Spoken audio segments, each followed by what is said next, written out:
Welcome in, have a seat. Kick back and relax, cause it's that time of the week. How's your day? Was it great? Well, it'll get better with Otalku Cafe.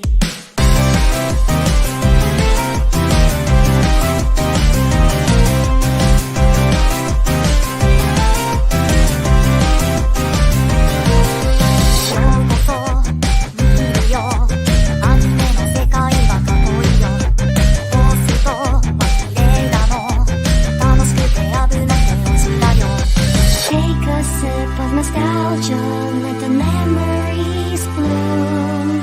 All these stories in my head are gonna make me go boom. Kick back and relax, turn the volume to the max, bob your head until you're dead. Yeah!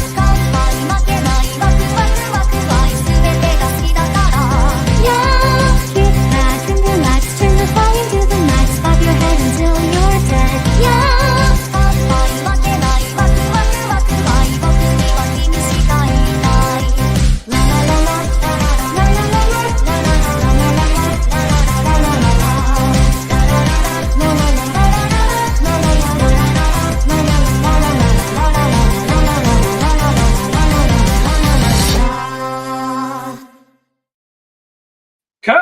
Konnichiwa! Hokai Nasai! Yes, the little callback because it's an anniversary episode, 3 years of this bullshit going on. Oh, wait, I was supposed to say Minasan Konnichiwa. Yes. Fuck, my bad. I got fine. lost for a second. Sorry. Go men. It's all right. 3-year anniversary. A lot of stuff going on. I am back. We're going to talk about the work conditions of a certain anime studio. I am Matt, your CEO, your head chef, and to join me, my other CEO, Even. How you doing? Happy anniversary. Omedetou gozaimasu, Matt-kun. Yes, happy anniversary indeed. I looked at our schedule list of when we did the recording. Yeah, the end of May, and this is the end of May, basically. I still have those first episodes. I still have them in my Google Drive. Yep, and they're all on Spotify as well. If you want to listen or download 2 previous episodes. All of that galore. We didn't think we would be this far, but we did it. I feel like realistically, we did feel we were going to be this far. I think realistically, we didn't think we'd make any money, and that's come factual. We still haven't made any money on this fucking show. No, it's not in the budget. Clearly, yet we still eating shit out of our budgets with our production. Yeah, we don't have a budget. We're just pay as we go. Shaking my head. Shaking our heads indeed. It is still fucking wild riding though. Thank you to Starman and Chris for covering me last week when I was away. Yes. Nice. 3.5 hours. I thought it was like 5 or some shit. Bro. Well, we're here now. Thankfully. How was your trip, Matt? How was your trip? It was nice. Went to Maine. We got our lobsters. We got high in the botanical garden. Nice. Looking for trolls. Did you see any mushrooms coming out of anybody's ass? No, there was no ass mushrooms. No ashrooms. Okay. No. How unfortunate. No ass mushrooms. No zombies being weak to lewd. No activities. No hanging girls. Nothing. No. I'll get to that later, but. But no. I had a fun time. I was happy to be back. A lot of hiking. A lot of that ocean air. We didn't go swim in a river. Unfortunately, we didn't find a river to swim in. Yeah. I was gonna say you probably should have gone on your vacation shirtless so you can come back with some color. Because holy fuck, them arms are wider than the fucking background that we have. Holy hell, Batman.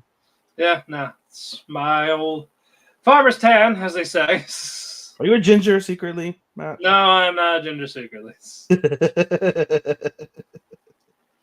But a couple of news, then we'll get to it because thankfully there are shows that we're not really gonna be able to talk about because they're mostly covered and we didn't see today's shit. So it helps out a little bit. It's a tiny bit. Yep. But let's see. Hold on. Ace of Diamond Act 2 anime sequel is in production. Those that watched that baseball anime. Mm. We got 2 original animes from Kinema Citrus, which is a Goodbye Lara, which is basically a Little Mermaid twist on it. Ooh. And the other one, Ninja Schooler. So there are no release dates on those yet. I'm probably gonna check out Goodbye Lara. So Yeah, Little Mermaid. I mean, bro, if we watch Cinderella, if we watch Beauty and the Beast, we might as well watch Little Mermaid too. well, we kind of did with Bubble. Yeah, it's true actually. Why not Little Mermaid again? Yeah, so there we go. But hopefully no fucking bubbles to ruin it. Yeah. But judging from the pictures, looks pretty good. Looks pretty interesting. So I can't call a show interesting. I can say it looks pretty good, but it's subjective because it is literally looks. It looks pretty good. yeah, hold on. A small synopsis. A new original anime inspired by Little Mermaid follows the story of a mermaid who wishes to be loved by a human, but tragically dies. Rip. She is reincarnated 200 years later in Lake Biwa in modern-day Japan. As she navigates her new life, she learns how to fit into the human world. She's still a mermaid. Yes, this reincarnated mermaid. So she fits in the world. I assume she gets legs. In the poster, I still see her mermaid body. Okay. So we're gonna find out. Where is the vagina on a mermaid? I don't fucking know. I'm just saying, you know where we go. No. It should be the fish head and the human leg, so you can fuck. Oh, that's. Hey, fish bite. Fish bites hurt. Yeah. So I'd much rather get bit by a human than a fish. although you're not gonna fuck the mermaid because basically they just take you to your death with their serenade of songs as sirens. I would love that. I can think of worse ways to die. Did you hear about the shit that happened in Singapore with the Singapore plane? No, what happened? Oh, they're just cruising at 37,000 feet, and all of a sudden the plane just dropped thousands of feet, and then came back up, and then dropped again. So fucking people had broken arms, concussions, air sickness, fucking cuts and bleeding. Was it a plane from Boeing? Might have been shit. Because if you talk about them, they'll have an assassin on you, and they'll Yeah, go, it was going from London to Singapore. They had to reroute to Bangkok. Jesus Christ, Dude, it's scary. It's like fuck, man. Yeah, the plane is still the safest way to travel. Unfortunately. Well, no. Can't even say. Well, yeah, you can say that. I guess. What happens more, plane crashes or train derailments? Probably more with train. You would think more train derailments. Yeah. Because I mean, you can't control idiots on like the ground, you No. know. And for the most part, unless you got a drunk pilot, and they normally catch them relatively fast, Right. You know, you should be straight. You should be in good hands. You would think. So. Right. I don't know. Unless someone fucked up during maintenance on one of the tracks. Yeah. You know what this tells me though? What? The Amish do it right. Horse and buggy. You can't fuck up a horse and buggy. No, you cannot. Can't fuck that up. No way. But moving on. Dead Demons DDDD Destruction. Anime movie is getting a TV version of the movie. So as we split in 2 episodes. Was it a good movie? I don't know. Actually, I have not watched. I have not watched it. Neither have I. But it'll be on Crunchyroll, so maybe I'll check it out. We'll see. Or put it in the maybe file. Yeah. The manga, the Darwin Incident is getting a TV anime. So it's be more like a sci-fi type. It still reminds me. I need to watch Darwin's Game from 2019. I don't care. It's just anything. Oh, you don't care to watch it, or you saw it and it was like mid? I don't care to watch it. Okay. But moving on. Token Rambukai prequel movie announced for August 2024. I do not know this series, so I cannot comment on it, but apparently it came out.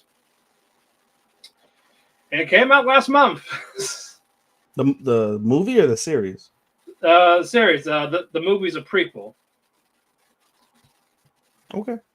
And this is basically, apparently, it's a anime adaptation of a stage play. Okay. Yeah. So how about that? The manga Eden Zero ends in 5 chapters. Chris will probably be upset on that. And finally, the thing we talked about with issues from Shaft Studio. This is where it came from. Yeah. They're giving them the shaft, all right. Yep. Yeah, I think these are also the same people that are working on Zom 100. Oh, you don't say. Hold on, let me look. Let me look for Shaft. I mean, you got something you want to Google? What? You want to Google Shaft? Yes, I'm going to Google the Shafts, but they did the quintuplet series. The Ruby anime. Really?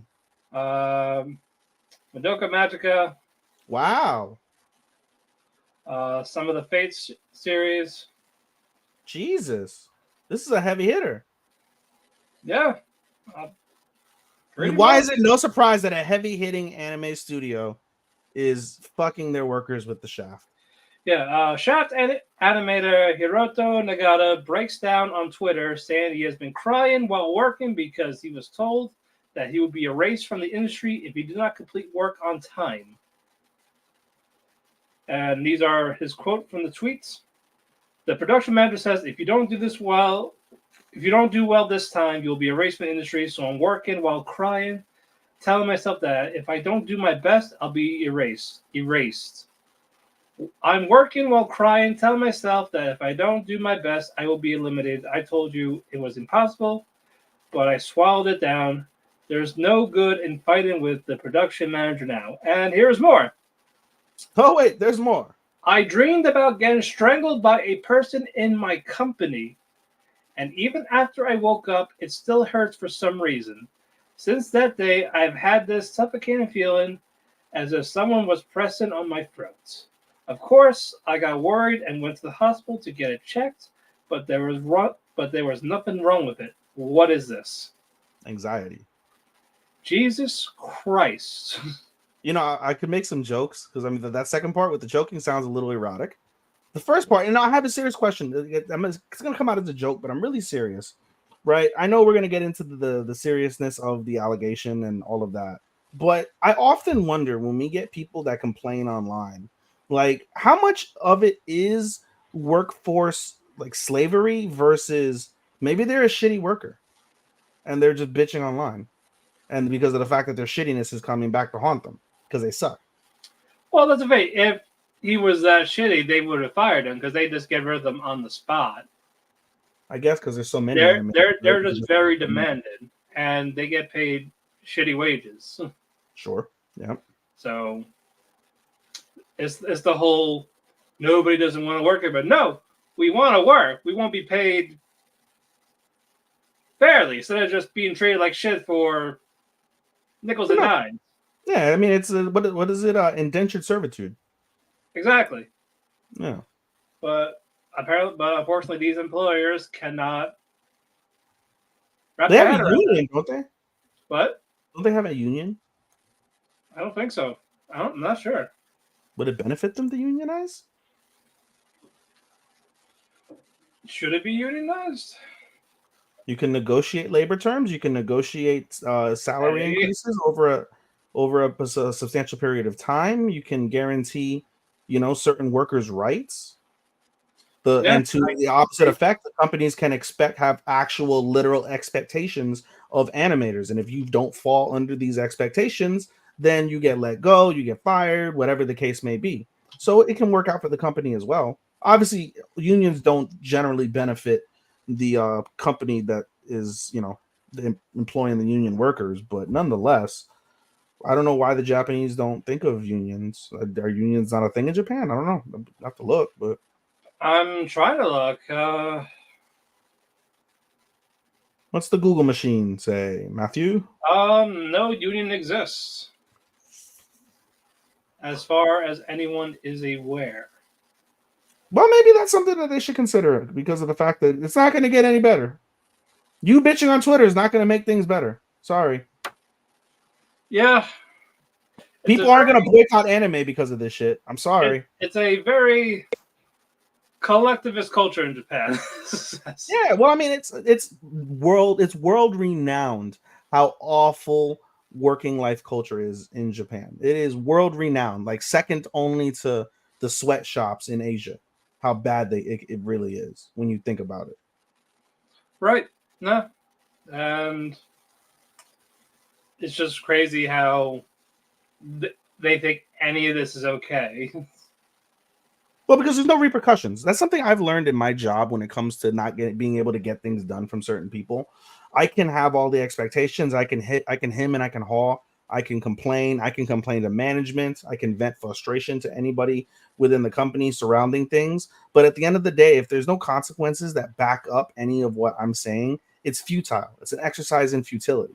So the fact that there are no consequences for ththese corporations, it's an exercise in futility.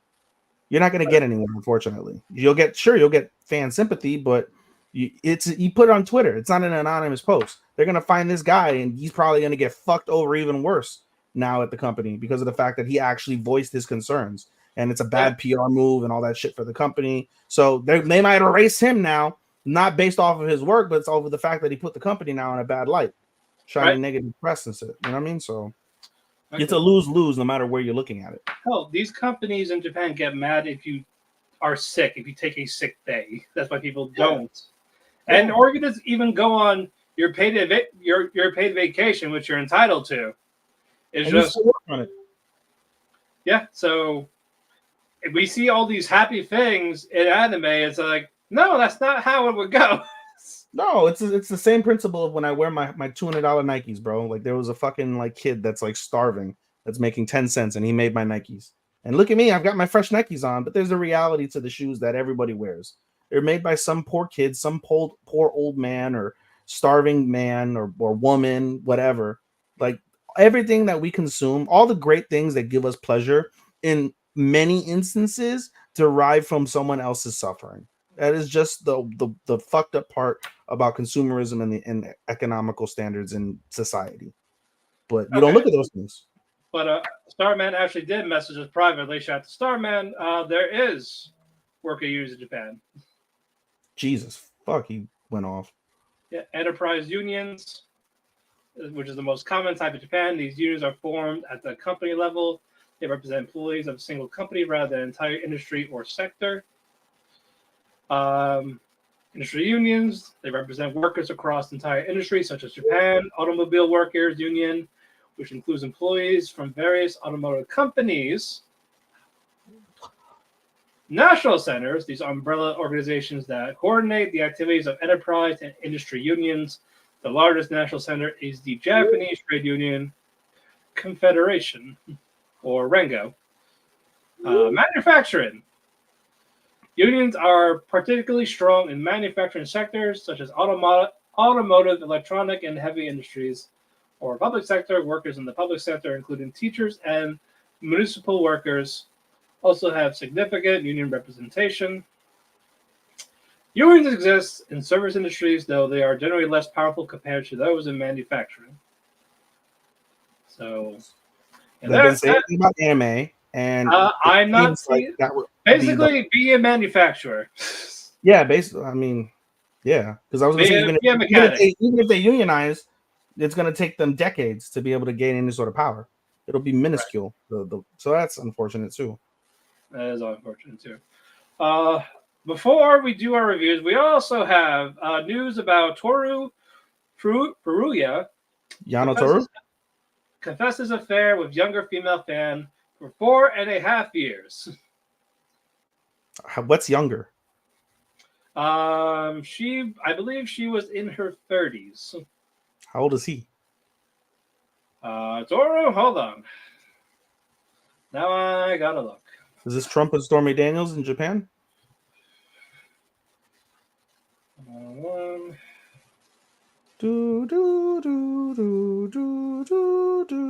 He is born. He is 70. Ooh, my man was getting it in. Yeah, apparently he was abusing the girl. Got Oh her no, pregnant, told her to get an abortion. Jesus! So yeah, Come on over to America. You'll fit right in, pal. he would. So yeah, he's done. What was he voice actor for? He does someone from One Piece. He's also Tuxedo Mask in Sailor Moon. No, He Tuxedo Mask is an abuser. He is Yamcha. He's Yamcha. So they're gonna need a new Yamcha. He is a Ray in Gundam. Damn, he's had prominent roles. Jesus Christ. Gee, for real. But wow, what's coming? Bro, it's That's all I can think of. Oh, he's also Seiya from Saint Seiya. Damn. What? It's a wonderful story to tell, Matt, because you know what? Pussy ruins the lives of successful men. But yeah, he is Sabo from One Piece, so they're gonna have to replace him in One Piece fairly quick. Tell that to Angel or Lucero. Lucero's the one that shared it in the group. Oh shit! Really? It's a group one. Yes. Like in the actual Facebook group. Oh, I thought you meant in our group chat. But Jesus, 70 and she was 30 and abused the shit out of her. yes. Not even Diddy did that. Knocked her up and told her, "Hey, get rid of it, you fucker." And there's ways to say it where it's better. Well, that was him saying it. It's crazy. But yeah, on that somber note, do not have an affair if you are a voice actor.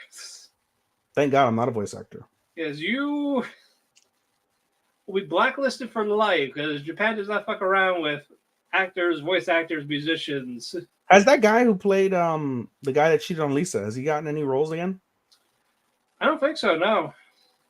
Well, do you know his name offhand? I can actually go to the page for. Oh, that's true. You can go to Tokyo Revenger Season 1, right? Oh, no, I was going to go to. I was going to look up Tokyo Revenger Season 1, click on Draken. What is Tatsuhisa Suzuki? Is that accurate? No, I don't know. Hold on. We're going down the rabbit hole now. We are. We got reviews. We'll get to those. Yeah. We will get to them. Oh, yeah, he did. He played Anos. This is the guy. Same guy who played Anos. Tatsuhisa? Yeah, Tatsuhisa Suzuki. He has gotten roles. He is one of the main characters in fucking Kengan Ashura. He's Shiva. He's fucking Eve in Nier Automata. He is Eve in Nier Automata. He's still Bond.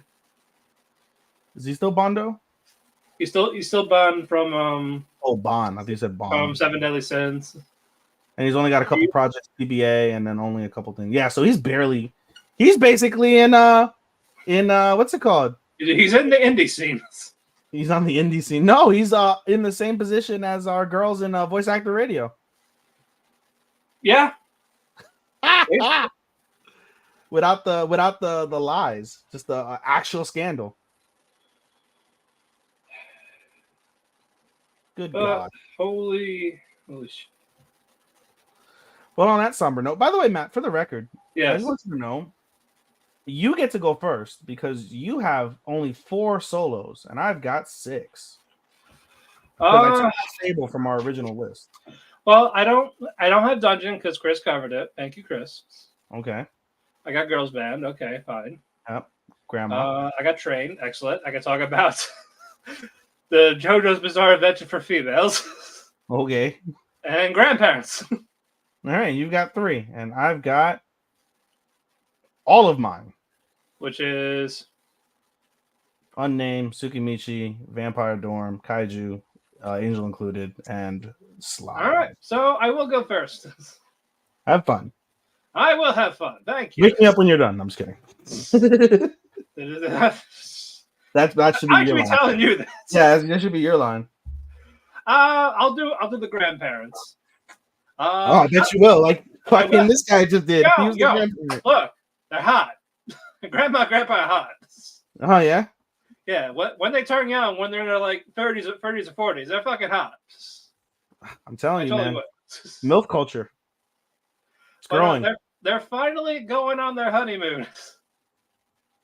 Because they never did when they got married, like all those years ago.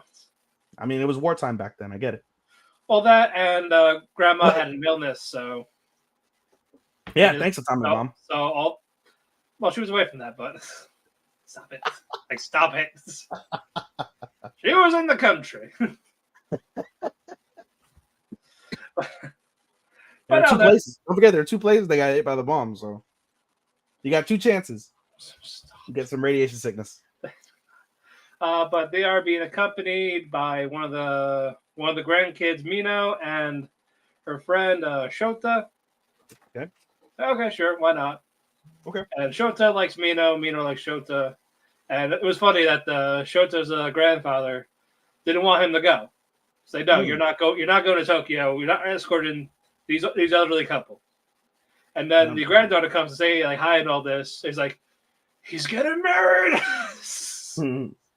So he found a wife. All right, you can go. You can go. And I just love how when the grandparents would play, oh yeah, I got this train. It's gonna take 8 hours from the country to Tokyo. I was like, what? No, it's gonna take 3 hours with this bullet train. Shinkansen, yeah. It's like, Nani? Because they've never been on the train for the bullet train. Oh, now you have. Well, now they have, yeah. So good thing they did it when they were younger, so they didn't have heart attacks since they were older. And during this, they visit one of their kids who lives in Tokyo, Kaede. So, but unfortunately, Kaede was sick when they arrived, but still, and then they were able to explain, oh, this is what happened. So we were old, we ate a golden apple, we're young again. And a lot of people accept it. They're like, oh, okay, that's normal. That happened to fucking we could turn it on and off if we flip the hourglass in our dreams. Like, okay. Why would you want to flip it? I guess they didn't want to take advantage of it because they're not immortal with this. It's like they just have a couple of years. Oh, okay, it's a finite time. Okay. Yeah. So because again, it has effects on your body when you switch. Because basically, you may have your stamina when you're younger, but it's just like eventually it's going to wear down on you again. So, or vice versa. So, babe, I want to fuck. We're too old. Flip the glass. But no, they talked about how you're like, oh, you see me naked, like you like, oh, like they ain't shy from that. Oh, of course. And Grandma bought a nice swimsuit, but she decides to not wear it. She wears a grandma suit. No, it was like an actual event. It was like, I don't want them seeing it. I want it for you, basically. So chivalry in Japan. Yeah, so she's like, I am going to deprive you from it because I don't want it in public.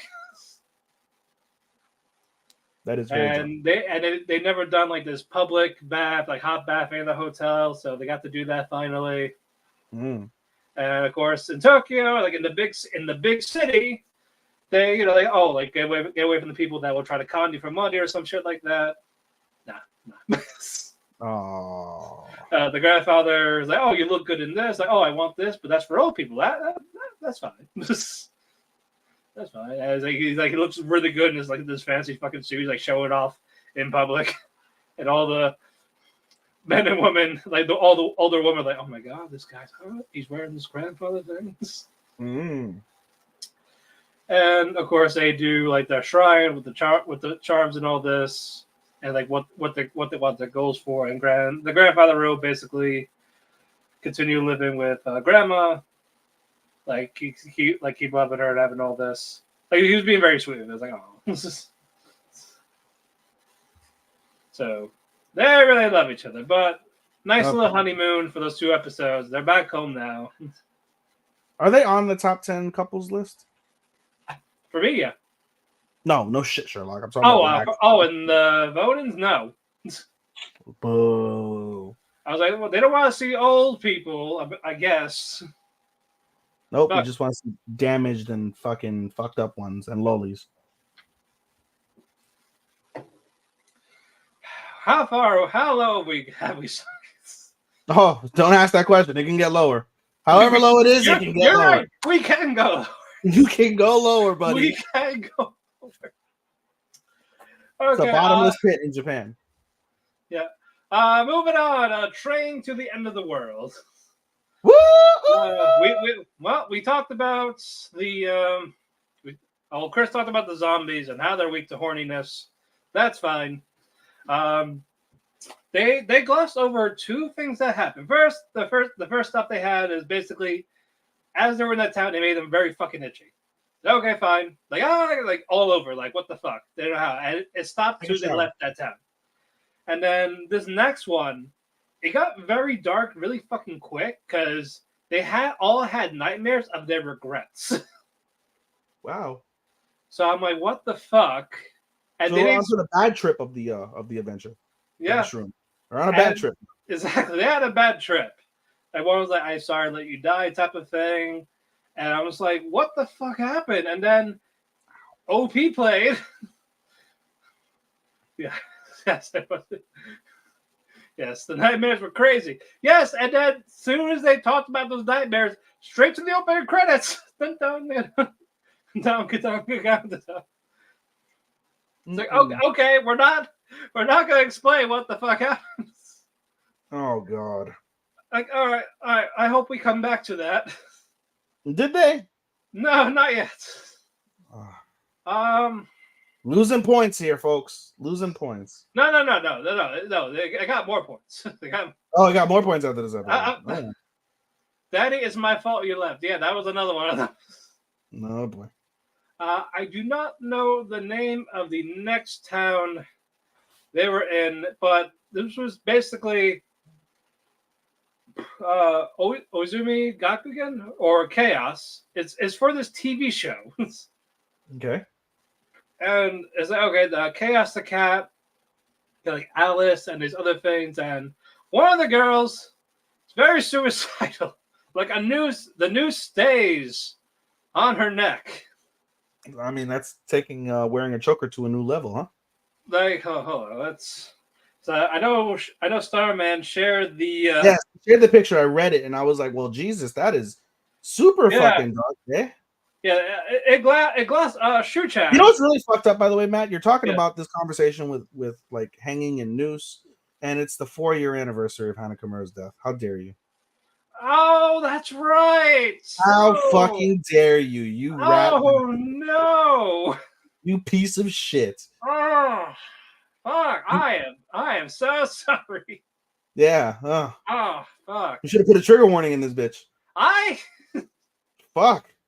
Oh no, that's no fuck. Now I'm in a sad mood. I don't want to finish. Now I don't want to finish. Just skip it. You just ruined it. I mean, bro, I had to point it out. I'm sorry. Oh man. Fuck, yeah, that memorial show is like soon, but yeah, well, it's gonna be Julia-less. Yeah, I'm very upset with it. I was looking forward to. Yeah, me too. I'm sure she'll make an appearance though. She could at least make an appearance. Yeah, I she's got a good hand and 2 legs. Yes. She could do something. Yeah, the name of the show was Neri Ali. That was the name of the show. So events and characters said they were in this town and they see, I forgot these henchmen thing. We'll call them the foot soldiers, like Ninja Turtles. Okay. So we'll call them that for now. And they're like celebrating all this, like, what the fuck? What's that? Oh, don't you know? The heroes died. Hooray. I'm like, what? It's like, this is real? It's like, yeah, this is all real. Yeah. Glory to chaos. The hero is dead. Yeah, glory to chaos. Glory to chaos. Thank you, Okada and Shinsuke. So basically, the girls are trying to figure out what's going on. They escaped. They went to one of the hideouts, as I remember from the show. And they found the pig people that were undercover, like mercenaries, if you will. Wink, wink. Yeah, so basically, they're trying to say, they're not dead. They got turned to shards. So to find the what? shards, you gotta basically go to their headstones. Shards of what? Shards of glass, shards of vase, Like shards of ceramic, shards of shit. What are we looking at? It's like they're like weird shapes. Like we'll call it like an artifact, but they call it shards. Okay. But yeah, they turn into shards. To get them, you have to cut the head of the headstones. But to do that, you need the sight from one of those henchmen. So they were distracting them. Two of the girls were like dressed up in these henchman outfits, like doing their dance to distract them. And on the other side, yes, exactly. But yeah, the bird is the word. But so the henchman with the scythe, he was making like these treats and all this because he's a food vendor. They were talking him up, and they distracted him. And the candy machine, wherever it is, they got on the first. He tried to fix it, so they swapped the scythe with something random. So we're gonna go now. Like, okay, sure, bye. So they cut the heads of the thing. They got the shards. They put them in this chemical thing that they stole from Chaos's house. And they dissolved. Yeah, bye. No, they did not come back. Rip. And the news girl was like, "What the fuck? I don't understand." And you threw them in acid. That's what happened. Yes, and one of the villains that followed them grabbed her noose, basically to hang her. And the dark magic, and now she's gone. Her shard went in the thing, and she's dead. Finally. Yeah. Not the way. And you're laughing about a girl being hung on. No, that's not how Hannah died. Stop it. Stop it. So basically, the girls are like, all right, we're gonna do it ourselves. So they suit up, magical girl style, whatever the fuck you want to call it. So everything should always be Sailor Moon. When you see women like suiting up, it should always be in Sailor Moon transition. Always. Yeah. They confront Chaos. Like, oh well, I have an ace in the hole, and we are gonna call the bad witch, Yoka. And like, wait, you mean our friend Yoka's like, yeah, the very same. So I'm gonna go. This was the first episode with fans. It was the zombies won, and I guess the shrooms in the butt. If you're into that, I don't fucking. Would you eat shrooms out of someone's ass, Matt? No. For sexual pleasure. I hardly like mushrooms as it is. But... Oh, I thought you said you hardly like eating ass. No.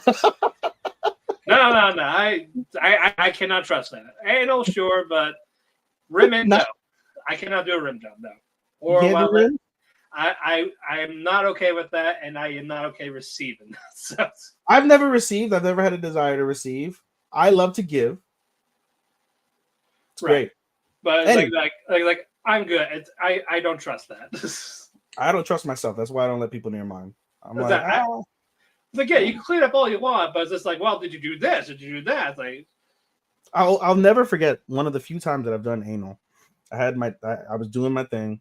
And she was nervous the whole time. And I'm looking down. I'm like, this feels good. I look down and I'm wearing a rubber. Thank God I'm wearing a rubber. And at the base of my shaft, get it? Right. I saw a shard. And I was like, and I flicked it off mid-stroke. And she goes, what was that? And I was like, don't worry about it. And I kept going. And she's like, no, was it? And I stayed quiet. And literally, the sound effect, and she ran to the bathroom crying. Like, nope, we're done. We're done. And we're done. I did not get to bust that night.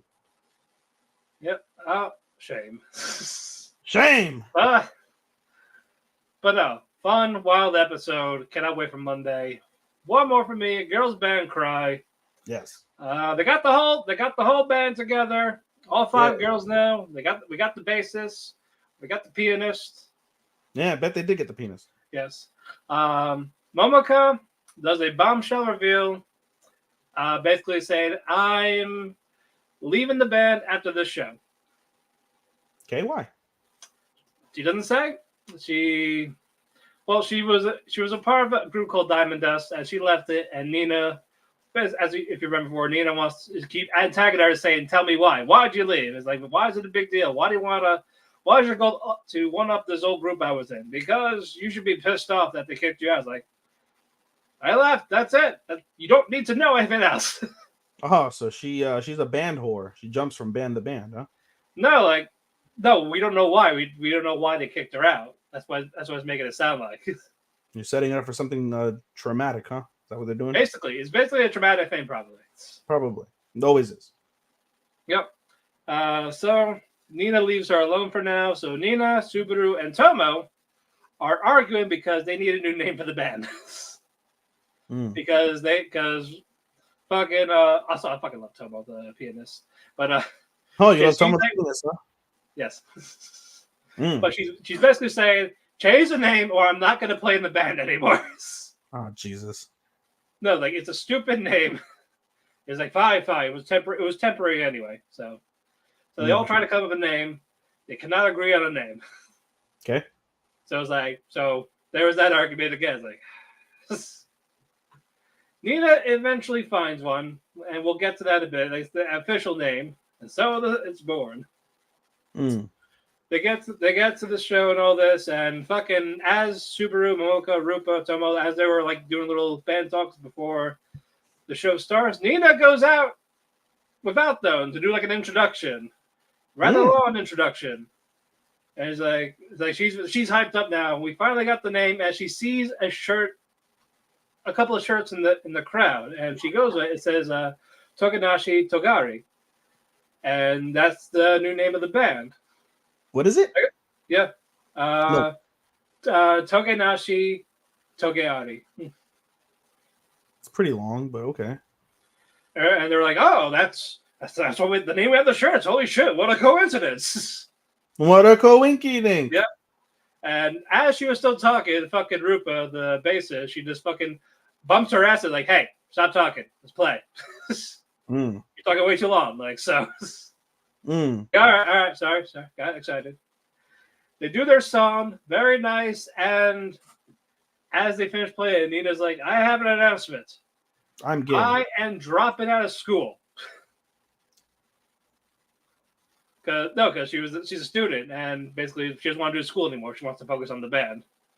Well, she's gonna and this pissed off Momoka. It's like, why are you quitting school? Like, what the fuck? Because they go to school together. No, Momoka is an adult. Oh. Yeah, we got two adults, well, young adults, but they drink, and three who are high school students. Okay. Yeah. So that was the cliffhanger there. It was like, what the fuck? What do you mean you quit? So that was it. Very fun. Nice song with it. And it is your turn. All right. What am I going to start with? We'll start with Angel Included, because that was the least fun of the one this week. Angel Included was it was all right. We get the introduction of a vampire this week. Yay! We get a vampire. And it's actually pretty funny because she's one of those girls. What do they call them? The ones that wear the eye patch? What was it? The girls that wear eye patches. What are they called? For vampires? No, in general. Like, you know, like the anime characters, they always have the white eye patch. And they're always like weird and like somewhat mystical. Anyway, she's one of those girls. And so she has red eyes. Basically, the show picks up where we left off in the after credit of the previous episode. And they're in the alley. And she's like, I'm a vampire. And the guy's like, are you really a vampire? And she's like, behold, my vampire abilities. And she's like, my red eye thirsts for blood. And the eye falls. And it's a contact lens. And she's like, oh, what the fuck? Okay. And she's like, no, behold. And she takes the eye patch off. And there's another red eye. She's like, this is the eye that craves blood. Contact lens falls off. And she's like, you're not really a vampire. And she's like, no, those vampire lenses cost me 1,500 yen. And so she picks them up. And they're like, you're not a vampire. You're not a vampire. Just, fuck off. We're good. Whatever. So Shintaro goes home. By the way, the vampire's name, her name is Lilishka. And so basically... Oh, one more thing. She's like, you're not a vampire. She's like, no. She's like, the truth is I am a vampire, but I want to be a European vampire. And all European vampires have red eyes. Her natural eye is purple. She has purple eyes. So nonetheless, Shintaro goes home, has a good night with Toa, goes to sleep. Wakes up in the middle of the night, and we see Lilishka, fangs out, bat wings on, literally just like nibbling, and like it's pretty fan servicey. Like she's licking that neck. like it's nobody's business. She's licking that neck like we just talked about rim jobs, Matt. That's how much she's licking that neck. And she's nibbling the neck, and Shintaro wakes up, freaks the fuck out. Wakes up Toa. Everyone's like, what the fuck is going on? Turns out Lilishka really is a vampire. And she's like, I can't get like, she's like, I'm a vegan vampire. I don't drink blood. She's like, but let me just nibble on your neck. Let me smell you. Let me sniff you. Let me lick you. And he's like, no, you fucking creep. This is breaking and entering, first off. And it's hilarious because when you look at the door, they're like, how did you get in? And she's like, I came to the balcony. And you look at the door, you know, Shintaro opens the door for Toa during the very first episodes. Right. This girl punched a hole in the glass and fucking opened the sliding door through that method. And it was like, wow, okay, so this is breaking and entering. All right. So then they have a discourse back and forth about things, and then they finally go to sleep. She's like, get out. Shintaro's like trying to get her out. She doesn't leave. They end up falling asleep together that night. And that's it. Shintaro wakes up the next morning for school, and there's no Lilishka. And Toa looks at where Lilishka was at the time and was like, wait, I'm not an expert in this, but when vampires hit the sun, don't they like burn? And everyone's freaking out like, oh my God, we killed her. We killed the girl vampire. What the fuck? No. So then sure enough, they're like, all right, well, she's like, I'm not going to vacuum just in case I find Ash and that we know she's dead. All right. So Shintaro goes to school. Some bullshit happens where, they talk about finals and he's in class and we find out Lilishka goes to the same school as him, and she had left early so she could put on her school uniform and go to the same school. They're not in the same class though. She's in class 2, he's in class 1. And so the half of the episode is basically her kind of like stalking him a little bit, and it's really creepy. And eventually, like at the end of the school day, what's her face? Tsumugi gets the balls to ask Shintaro, like, hey, let's go study in the library. And Shintaro's like, okay, no problem. They go, and then we see a bat with a note, and it says, Shintaro, please come to my headquarters immediately. Follow the bat. And so he's like, wait, I got something to do. So he runs over, right? And we see that her fortress, her lair, is the occult club. And it's really creepy. It's got Ouija boards and all sorts of occult and fucking that type of seance type bullshit, right? And she comes in and she's like, oh, I order you to be my servant. And he's like, no, the fuck? What's wrong with you? And she goes, no, I command it. And he's like, no, I'm leaving. Bye. And she's like, wait, no. She's like, I really just want to be next to you. Like, and I just can't get the smell over. Like, you smell so good. And, all this other stuff. And basically, we see the two girls, Tsumugi, and we see Noelle. We see Noelle for the first time in a few episodes. They bust through the door, and we see Noelle is super, like, jealous, and her Yuki Onna's out. Because remember, Noelle is a Yuki Onna. So it's snowing everywhere. And then they're like, wow, vampires exist. Wow, Yuki Onnas exist. So the two girls meet, and long story short, Tsumugi basically apologizes to Shintaro for being a creep and being a stalker, but she wants to be friends. And Shintaro, who has a great heart, was like, sure, we can be friends. Just don't break and enter my house again. That's really weird and creepy and fucked up. And that's where the episode ends. So kind of funny, kind of annoying. Right. Nonetheless, we move on. Let's go with Vampire Dormitory. A lot of shit happened in Vampire Dormitory this week. This is Starman. If you're watching, you should pick up Vampire Dormitory again because episode 7 was the shit. Vampire Dormitory. I gotta look it up though because it's been exactly 2 days since I've seen it. Fantastic. So yes, a whole lot of shit happened in Vampire Dormitory. The episode starts off. Ruka and from the previous episode, Ruka and Mito agree to go on a date, and they decide on the date. They're going to go to the Hanabi festival. They're going to go to the fireworks festival.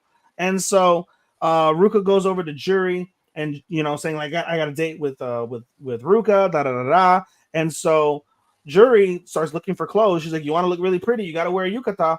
And she's like, oh, well, wear this kimono instead. It's a female kimono. And she's like, wait, this is a girl's kimono. And she's like, oh, don't worry. Nobody will see you. It gets dark at night. You'll be fine. No one's going to notice you may look like a girl. And so she puts it on. Everything looks pretty. And she busts out and she sees Ren. and Ren is like taken aback by how gorgeous she is, right? And so, you know, they talk for a little bit, and then all of a sudden, what's it called? The whole reason why she went over to Jury's in the first place is because they said, let's go now. And Ruka's like, I have something to take care of. I'll meet you there at the festival. Okay, whatever.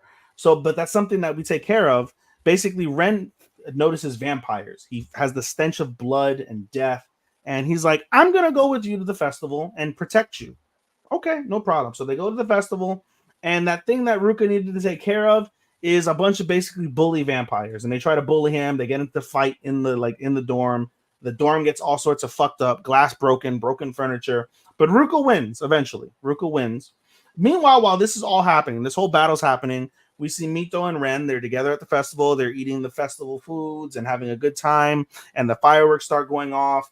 And again, Ren is just absolutely compelled by Mito. Ren just, doesn't care that Mito's a dude. He's just compelled. And he finds the balls to tell her she likes it, or he likes her, him. He likes him, right? But Mito doesn't hear anything because the fireworks are going off. And she's like, what was that? I can't hear you. He says it again, still can't hear her. And she's like, I'm sorry, what was that one more time? And he kind of is like, what am I doing, right? This isn't the time. And then as this happens, we see Ruka with like a cut face and a busted shoulder. And she just straight up leaves Ren, just leaves him on the fucking like bench that they're watching the fireworks at to go over to Ruka. And Ren is like, oh, well, fuck this shit. And he leaves. And Mito turns around to look for Ren again after she greets Ruka. Ren is gone. So Ren is pissed off. Ren is embarrassed. She got left for Ruka. So, but basically they talk, and Mito runs over. Mito trips, right? Because she's not used to wearing female clothes. She's wearing the yukata. She can't walk in it very well. She's got the wooden sandals and all that. And so she trips, bites her lip. And this leads to Ruka and Mito having a moment. And when the moment's basically over, they kiss. They kiss for the first time, Mito and Ruka, right? And then Mito asks Ruka, like, oh, did you mean for it to be a kiss? Or were you trying to get the blood because I bit my lip? And so Ruka stupidly is like, I just wanted your blood. I wanted your blood. And Mito gets pissed off, but she's still really excited. Like, oh, I still kissed him. Yeah, I wanted it to be a kiss. Right? And so they go back to the dorm, right? And they start cleaning up the dorm when Mito realizes the dorm is all fucked up. And basically, as they're cleaning up the dorm, she ends up falling asleep.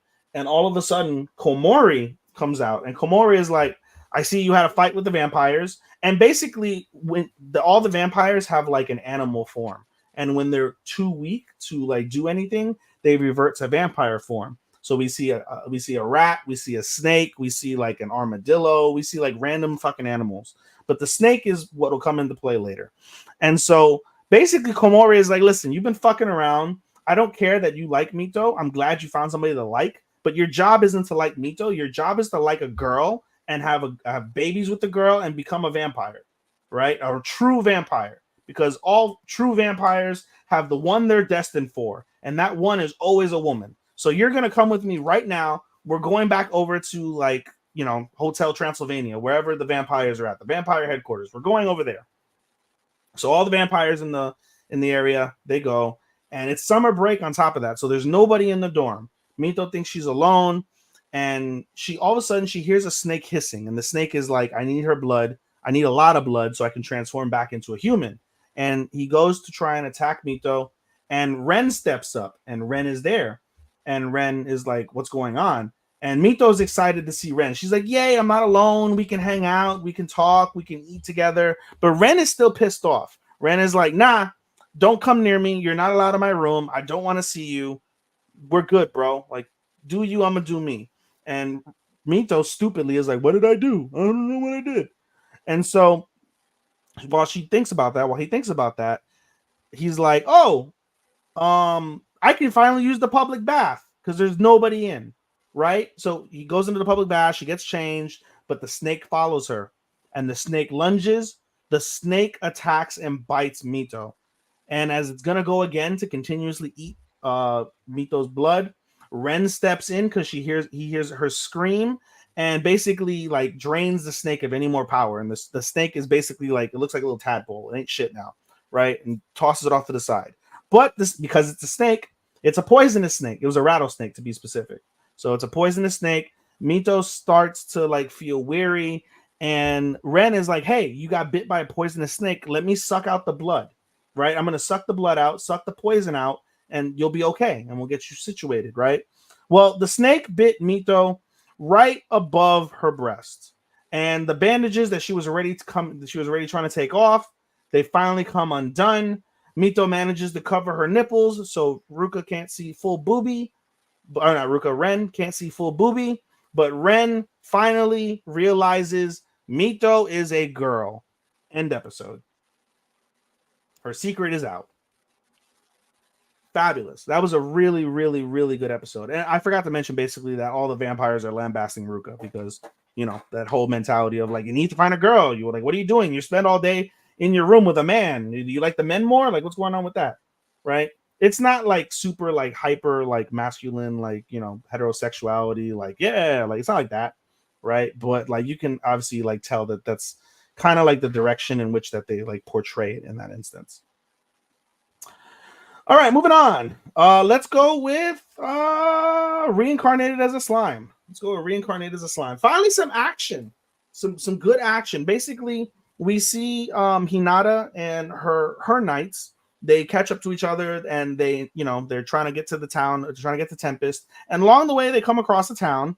And again, keep in mind, Hinata is an isekaider, right? She was born in Japan, and she got tensei'd into this world. And her knights have never been to Japan, have no idea about Japanese anything, right? And as they're walking, they're like, we're hungry, let's find something to eat. And they stumble upon a ramen stand. And all the knights are like, well, what's ramen? What's this? Hinata sees it immediately and says, we must investigate this. Come inside with me now. So they go inside the ramen stand, and they have wonderful ramen. The ramen is exactly how she remembers it in Japan. Pork ramen, miso ramen, so good. And then comes gyoza, and they all eat the gyoza, and they're all in heaven. It's all fabulous. And they order more gyoza. And the attendant's like, the gyoza was a specialty. We don't have many. We can only serve one platter per table. You're fucked. Sorry. And so then everybody finishes the ramen. There's a girl as part of the knights, right? The girl is excited. She's going to drink the soup broth like Hinata does. And Hinata looks at her and says, if you drink all the soup, you'll get fat. And then she's like, well, you drank all the soup. And she's like, well, I don't get fat. And she's like, oh, that's not fair. Right? So they're going along the way. Meanwhile, we see one of the other knights whose name I'm forgetting. And this knight is a bad knight. This knight wants to go attack Tempest, right? And so we see the backstory to his preemptive attack. And basically he gets told by the elders, they basically convince him that Hinata is like going to betray the 10 saints, and that, you know, we need to save Hinata from betraying us.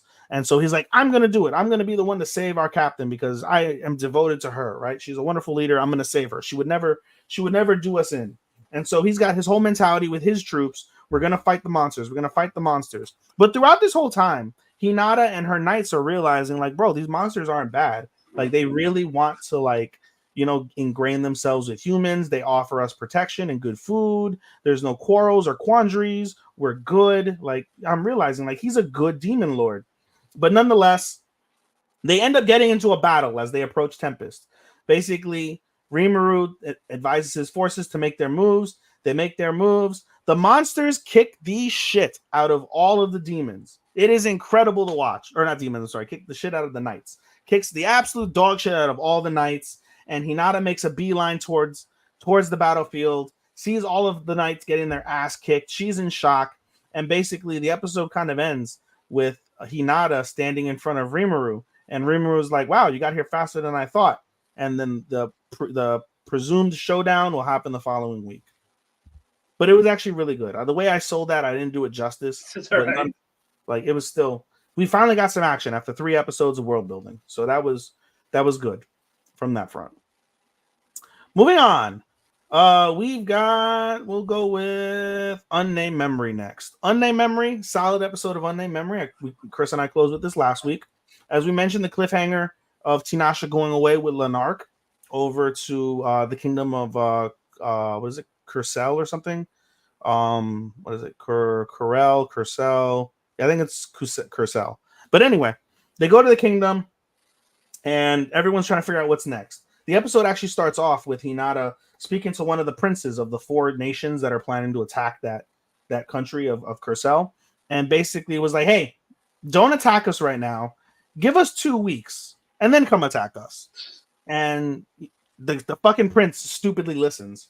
But Oscar's there, and Oscar's like, we're wasting time. Why are we not going after these people? Da da da da. And in the interim, we find out that the people that were disappearing, because again, they were making people disappear, never, like, no traces. We had Lucretia, the witch Lucretia, go around. She's like, they haven't disappeared. They're all fine. They just put like a really powerful veil where you can't detect human life, but they're all actually in the town living life. Everything is all good, right? I'm like, okay, no problem. So then we have the princess, whose name I forget, who I don't care because she's annoying. She's still trying to fuck Oscar, and she tells Oscar, because she's the younger sister of the prince that listened to Tanasha, and was like, oh, you love that mage girl, right? That mage girl visits my brother every night and they talk. And so he busts in the middle of the night, asks the prince, like, what the fuck is going on? Tinasha appears before them, but Tinasha didn't expect Oscar there. And Oscar is like, come with me. And everyone's like, nope, we're retreating. We're retreating. So whatever.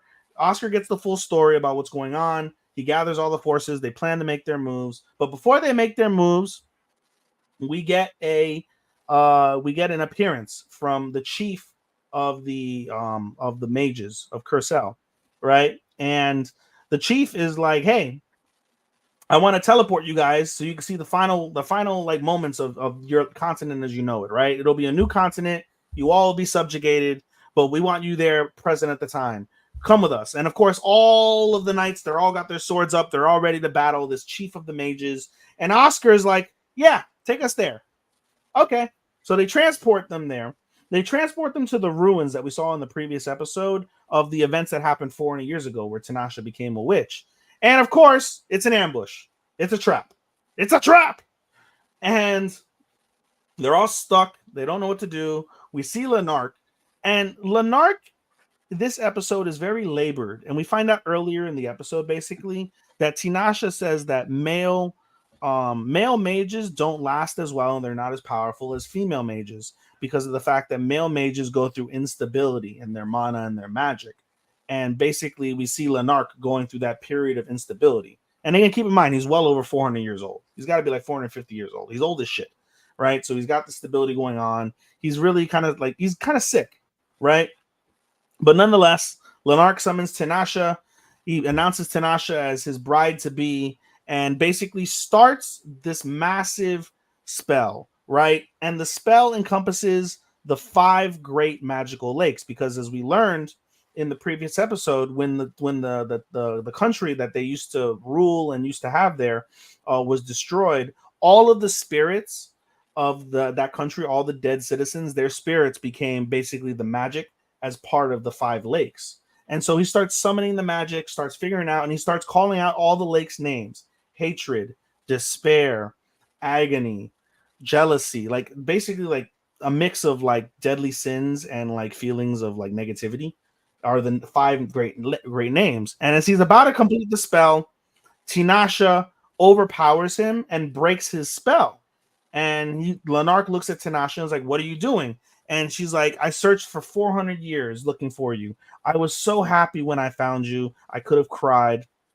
The reason why I wanted you so bad is because you're the only person alive that knew the full names of the 5 magical lakes. Now that I know what they are, I don't need you anymore. And you're going to die because you tried to kill me 400 years ago. You destroyed my nation. Your penance is coming now. And they're like, oh shit. Like, she's like, you bitch, you fucking betrayed me. And then a big battle happens basically. And right as Tanasha's going to get got, Oscar comes with his magical anti-magic sword, swipes the magic, and basically tells Tinasha, why don't you just ask me to help you? And so Tinasha relents. And Tanasha's like, all right, I need 10 minutes. Okay, no problem. So this big battle happens. Lanark faces the chief mage, or not Lanark, I'm sorry. Oscar faces the chief mage, defeats him, kills him, no problem. I think he beheads him. Like, serious. Whoop. He's dead. And then basically the spell that Tinasha did, she overrode the spell. She used his spell there, and then she conjured another spell. And so it's a dual large combination spell, which is unheard of. Like no mage can do this type of shit. Only like witch level mages can do that shit. And the mage that sorry, not the mage, the spell she ends up conjuring is a spell using the Great Five Lakes, using the spirits of all the dead denizens, and conjures up what they call the 12 holy spirits or something along those lines, 10 magical spirits, whatever the case may be. And they're basically like hitmen and hit women. And basically he's like, I command the spirits to come before me. 12 spirits appear. He's like, I command the spirits, kill all of my enemies. And all the enemies, all the people on the battlefield that are against Tanasha, they get killed. They're all dead, right? Or subjugated. They're all fucked, right? And then they disappear. And the battle's over. And Lanark, throughout this entire time, Lanark is severely weakened because he put a lot of magical power into the spell. He needed to borrow Tanasha's magical power to really pull it off. So he's really weakened and compromised, and he falls from the sky. And he falls before Oscar, who tracked him. And Oscar basically looks at him. He's like, I have a question. And he's like, when you tried to kill Tanasha 400 years ago, what were you thinking? And Lanark starts laughing and says that woman was nothing more than a tool. And Oscar beheads that son of a bitch for talking about his fiance that way. Shing! Beheads that motherfucker. We move on. We get back to the battlefield. The battle's over. And basically Oscar's job, if it wasn't to bring Tanasha home to marry, was to kill her. And you have the three nations there, the other three nations, his soldiers, they all understand the deed, right? And Oscar, you know, he states what he's there for. Tinasha's accepting, like, all right, this is where I die. I fulfilled my conquest. I've killed Lanark after he tried to kill me. I'm good. You can kill me. He takes the sword out, and right as he's about to swipe, she collapses in his arms. And instead of killing her, he takes her back home with her, right? She wakes up a week later from her sleep and says, why am I not dead? And she's like, well, the conditions of me bringing you back were either A, I brought back your dead body, or I brought you back as my fiance. So you're not my fiance. And she's like, why didn't I get a say? And she's like, would you want to be dead? And so they bicker a little bit more, and that's how the episode ends. So pretty solid from that perspective. Moving on, we got two more. We'll go with Tsukimichi Season 2. Episode 20 of Tsukimichi was pretty fucking good. Basically, we have the king and the princess. They ask Makoto and what's her face? Shion. I think no, not Shion. What's her name? Tomoe. Ask Makoto and Tomoe for help. And they make up a bullshit story, and basically the bullshit story works. And now the king is indebted to Makoto and his people. He owes them a big favor, whatever that big favor is. And so using their device, like their teleportation powers, they teleport the king and the princess over to the kingdom of Linnea, right? And then they make up some bullshit with the sword that they use for teleporting. It disintegrates. Oh my God, woe was me, whatever the case may be, right? And Tomoe returns to the demi-plane, and she says, I need time to cool my head.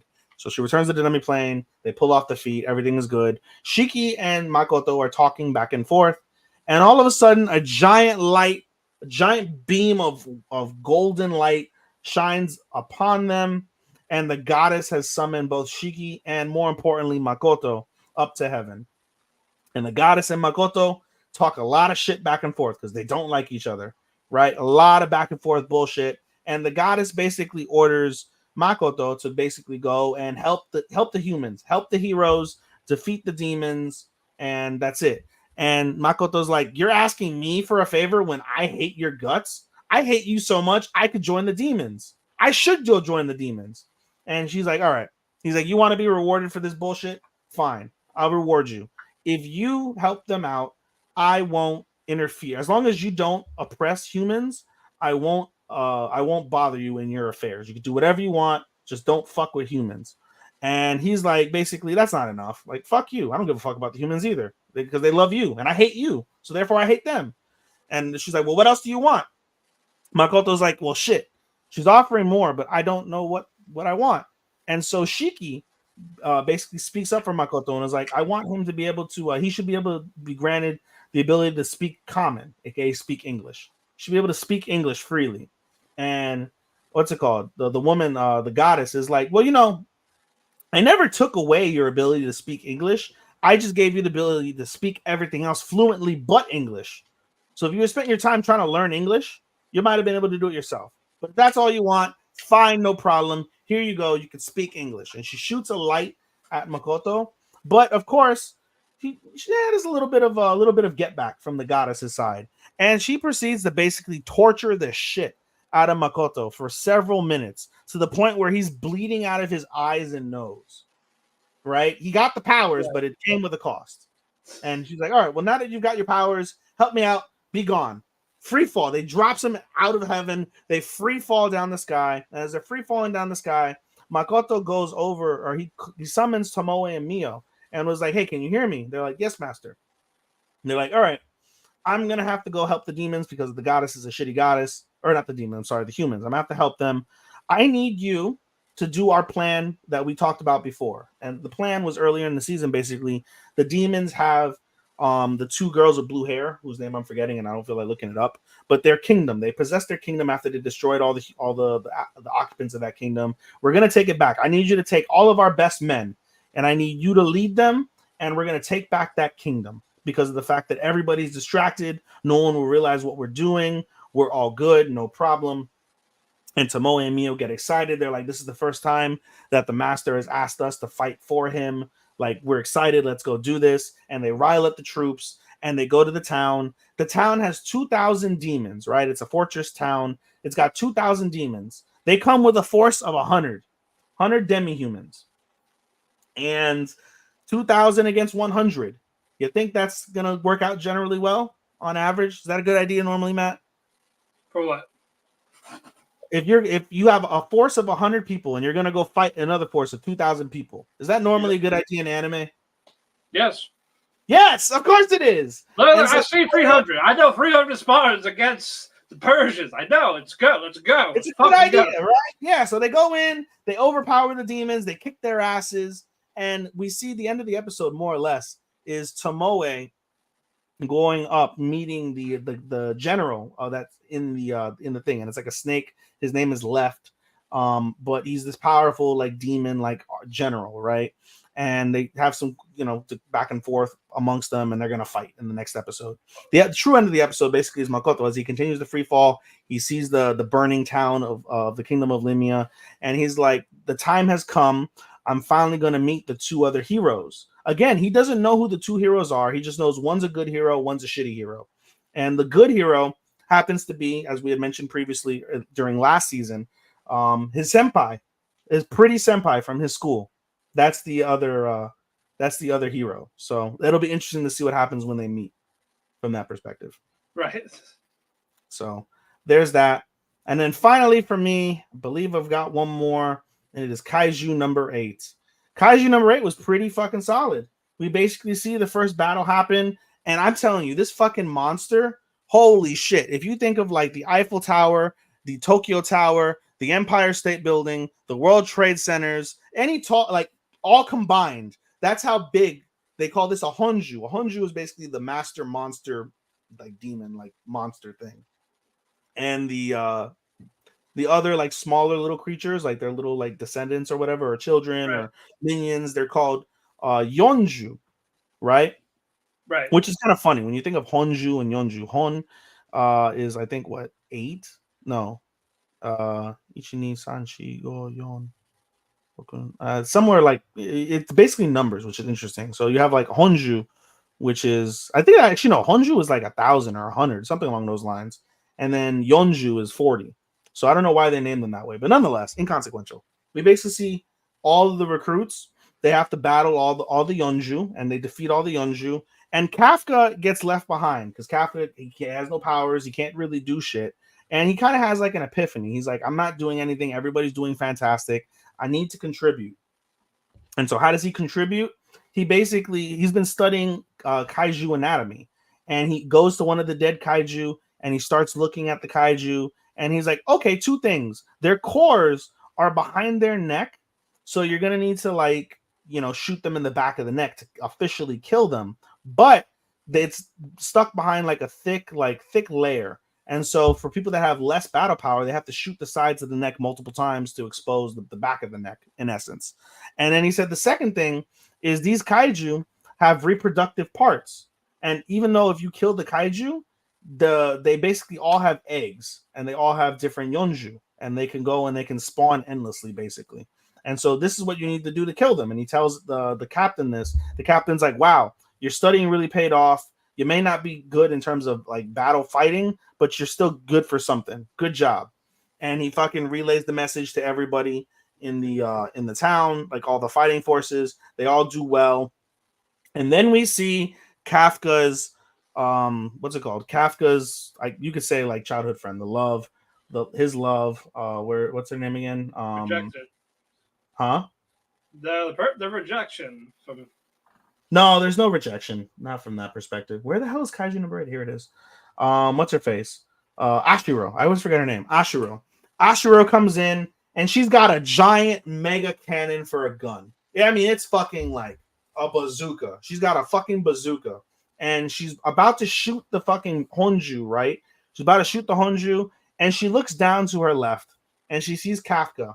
And she remembers the words that Kafka spoke to her when they were children. Let's see who can be the coolest fighting force, basically, right? Defense force, whatever person. And she looks over, and without saying anything to Kafka, she says to herself, Kafka-kun, this is who I've become. This is who I am now. And she shoots the fucking, the Honju. Shoots it. Who shoots it? Shoots it. Giant bazooka shots, like full fucking lasers. Her feet are sunk in the ground, like it's breaking apart, just doom, doom, doom, doom. Like overkill. She overkilled the fuck out of this fucking monster. Right? Just absolutely overkilled it. And then they're like, all right, well, it's dead. Fantastic. Right? And they're like, oh, wait, the battle's not over. Because basically the Honju that it killed was like the grandmother of like all of these Yonju. And I swear to you, it must have been like 10,000 of these creepy crawly motherfucking little like monsters come out of this fucking dead Honju, and they're just rolling around the streets. And so basically the fighting force are given the orders, all right, clean them up, kill them all, be aware of everything going on. So everybody's, they're battling. And the difference is with the suits that they wear, because we talked about the suits before, the suits give you battle power. And right. That battle power is only temporary when you're not used to it, right? And we see Habino talk about the battle power. They're like, the average recruit, by the time that they retire, will have only tapped into 20% of the power that the suit can give you. Anybody that really goes above and beyond that end up being captains. And there's 2 people right now that can do it. Right now, Shinomiya is the first one, because remember, she came in at like 48%. Like, she's fucking massive. She's amazing for her, like, for being a rookie. The second person, basically like points to in terms of like maybe they can succeed is Ichikawa. Ichikawa is doing fantastic despite the fact that he's exhausted, and we see all these people, they're exhausted, they're passed out, because they're not used to the suit. Ichikawa is still rolling, he's still fighting, he's still shooting. And Hitman and what's his face? There's a guy here whose name I don't know. Something with an I, somewhere around there. Iharu.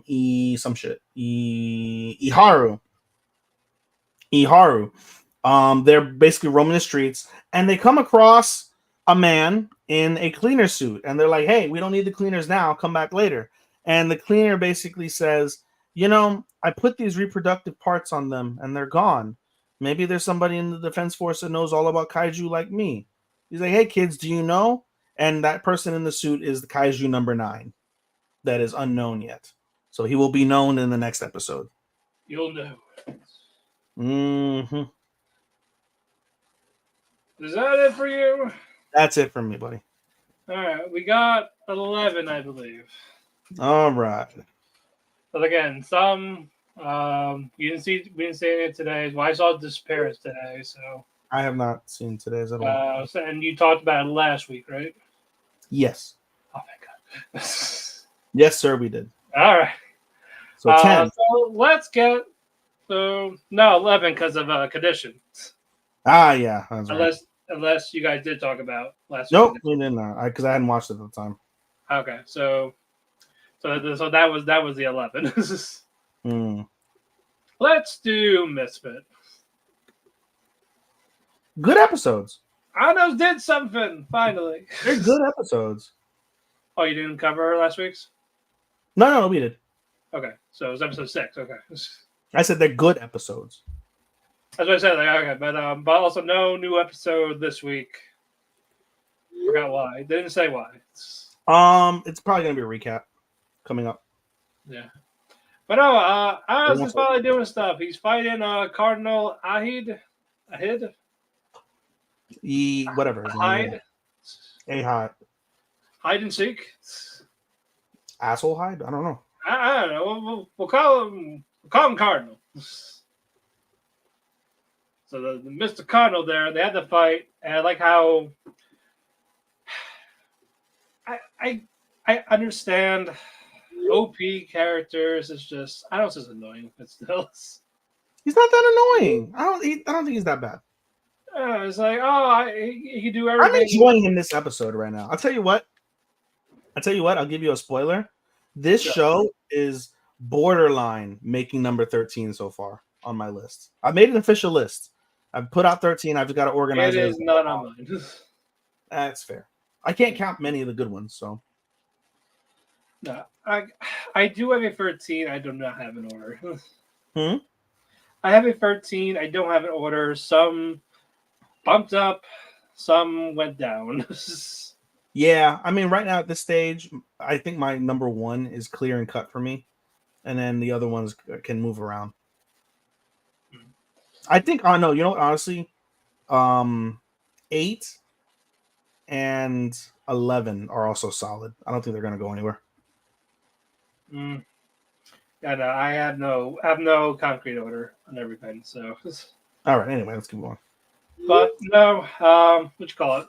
Just draw this sword without drawing it. That I didn't like that. It's like, like how are people this fucking stupid? Because it's the anime. I know. Cardinal, you know, he thought he had full control of everything with Anos with the fake sword. And of course, Tsukimichi, the Nightmare Genjutsu type. Of course. I was like, who's he fucking Itachi's? Basically. Yes, I was like, okay, fine. Fucking basically. Who was Lei fighting? The king. But that was the previous episode. Oh, okay. For some reason I thought it was last week's. Previous episode. Yeah. Well, I missed shit, so. Yes, you have. It all blends in after a while. I get it. Yeah. No, but yeah, let's focus on more on Anos, the Cardinal, and what's that girl's name? Which one? The sister of creation. 1 moment. Shut them out there. Midhaze? No, that was a different. No, that's the city. That's the city that they're in. I've got it now. Arcana. Sure. Yeah, the one with the weird hat. I mean, she's like a pontiff, basically. Right. In essence. Anyway. You know what? You go ahead. Ahide. His actual name is Ahide. Yeah, his name is Ahide. Ahide, whatever the case. He deserves to be bullied for that name. He does, basically. So basically, we get a battle between Anos and Ahide, and again, what Matt said, you have to. He's got an invincible body, and you have to slice him 3 times without unsheathing one of his swords. And so he proves to be difficult, but Anos isn't really pressed, whatever the case may be. And then basically Anos talks a little bit of shit to get him off his game. He gets into attack, and Viola, because it's, of course, fucking Misfit of Demon Academy, he's able to slice him 3 times with his sword, right? So he's able to slice. What is it called? Sword of the Almighty. Because Ahide was also possessed in Arcana. Yeah, in effect. The Sword of the Almighty, Levi and Gilma. He striked Anos with it. But, you know, I ain't that bitch. Of course not. Nothing can kill me. I didn't hear no bells. I'm the Juggernaut, bitch. Basically, that's basically what happened. Then he did the thing, slash him 3 times, which obliterates the essence of anyone who draws it from his sheath. Yes. So neither the Cardinal nor Anos can harm each other. Yes. But Ahid gets close to Anos, tries to yank out his source. But this is where the Genjutsu came in. Yep. And He yanked out the sword from the sheath. He panics, feared his impending death. Vomits, but that too was an illusion created by Anos, as he has him in the Tsukimichi Sharingan, Mangakyo Sharingan. Bro, all I hear is like, yep. Real sword is in Anos' hand, ready to be used as intended. Yep. He uses the spell Veneziara. Yep. It makes Anos perceives all possibilities. Yep. So the sword is drawn and undrawn at the same time. Yeah. Of fucking course. Yeah. Why not? Sure. Why not? So he's defeated. Yeah. Or is he not? No. No, he's not. He basically gets him to finally turn, finally admit that he's evil, and he fucks off, and he breaks the mind control from Arcana. And basically, Arcana swears fealty to Anos, makes him like the god. He's her god temporarily, whatever the case is. And now the episode basically ends with Anos returning home as his 6-year-old self. His mother dotes on him because he's still literally 6 months old, and says like, "Hey, her man was beating her. I took her. Let her live with us now. You want to move in with her?" It's like, "You're taking older woman, honey. Come here." And it's like, "Yes, this is my boy." My boy, I love the parents. Yeah, parents are awful, but at least they're present, unlike many other Japanese parents in many other shows. I was upset with the lack of them in the part 1. Yeah, because they're great. I was like, "Oh, come the fuck out!" They are great comedic relief. Yeah, awesome comedic relief. And you can't say no. You can't say no to the mother.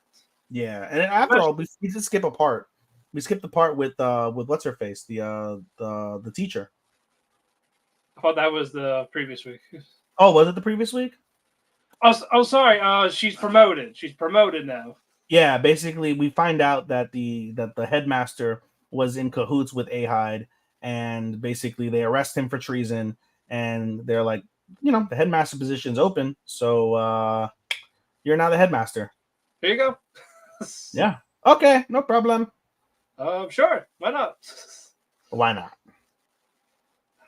Like, all right, but this episode was fine. It was entertaining.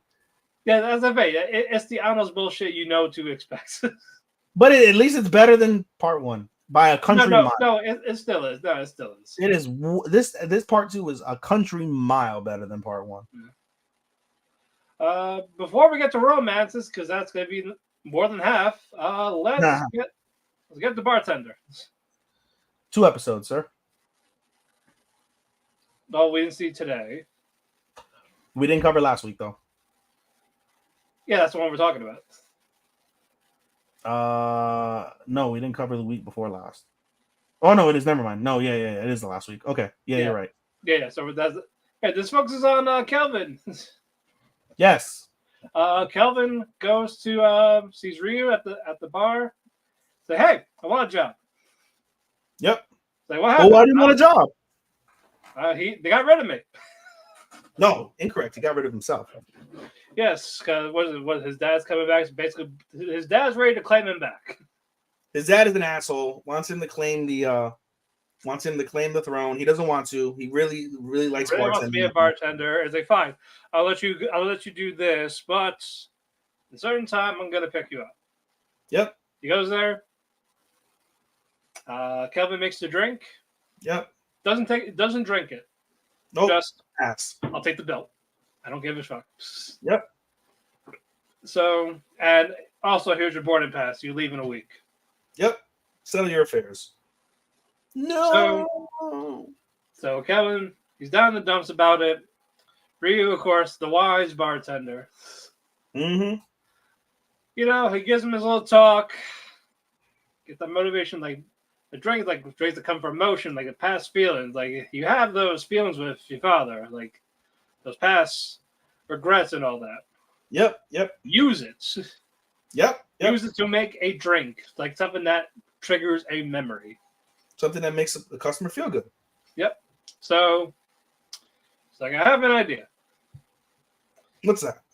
And he invites the dad back. Yep. Gives him another drink. But this time he does drink it. Yep.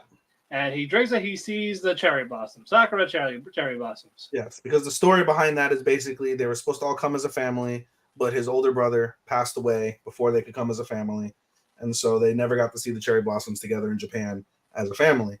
So, he gives them the story, the cherry blossoms, tells about past regrets, things of that nature. Both of us are holding on to things that we shouldn't be holding on to, and we should move past that. We should live our lives the way that we want to live our lives. Right? And the dad, he gets emotional, and he's like, "Yeah, son, you're right." And he's like, "All right, I'll see you on the plane." He's like, "Oh, what will you do?" And the other part of this focuses on Ryu. Yep. Because he has a bad service. Yep. And this made Ryu incredibly upset. Yep. He's like, that's not what I'm here for. I'm not supposed to do that. Yep. And Miwa talked to him, pep talked everything. She apologized because she keeps putting too much pressure on him. Yep. And how he collects himself makes a gin and tonic. Yep. Makes it the perfect way because that's him basically going back to his roots, and that calms him down. Yep. So, like, well, sure. You can't fuck up a gin and tonic. I mean, I'm sure you could. But... I mean, if you're really bad at mixing, yes. Yeah, basically. But yeah, these are the events that happened, and I'm glad that Kelvin got a little bit more of a chance to shine a little bit. Till we're like, hey, you're going back. You're still going back. It doesn't matter. Yeah, you could have made me the glass. If you really want to be a bartender, do it at the host, do it at the company that you're gonna run, or something like that. Basically, yeah. Yes, you're not doing it here anymore. Yeah, the dad's still an asshole. Yep. Pretty much. All right, you ready for some romances? Of course. All right, I know you are conditioned. Oh, I'm not ready for this one. That's why we're starting with it. Yeah, buddy. This is a 2 weeks. This is a 2-parter. Oh, you guys didn't cover episode 6? No, we did not. I didn't watch it. Well, that was last week. Did you cover 5? Don't think we did. Like I said, I don't think we. No, we didn't cover. I didn't cover episode 5, and then I didn't watch episode 6 at the time. All right. Well, episode 5 is basically this. This would be like a minute. Basically, Valentine's Day. They're having the cake. She confesses her stuff to him. Grandma's home. Yep. And she says, "Stop doing ecchi stuff. Bye." Yep. Turns out Grandma's kind of strict, but Hotaru goes to the store, sees the grandmother. Grandmother talks to her. Sorry for my actions. It's weird because I've never seen Hanoi is happy. Yep. At all. Because, his parents went away a lot because they're doctors. They work on kids. They care about those kids more than him. So he doesn't know how to express himself. He doesn't know any of this. So he doesn't know how to act. He doesn't know how to behave. Nope. He doesn't know any of this shit works. Nope. No. So I apologize for that, but you are making him slowly change. Yep. So thank you for that. Yep. That was that. Now, episode 6. But no, they're a couple basically now. In effect. And hold on. Oh, I'm looking at the wrong shit. I'm looking at the wrong discussions. I feel like a lot of what you did was like the one that we just reviewed. Yeah, I had to look. I clicked on the wrong episodes for what I was going to talk about now. All right. But we finally got confession. But Hinase confided Hanoi about the trauma of elementary school related to romance, and she was harboring that fear of love because of it. Mm-hmm. But after meeting Hanoi, Hinase began to understand what it means falling in love. So she's telling Hanoi that she liked him. But in response, is it really love?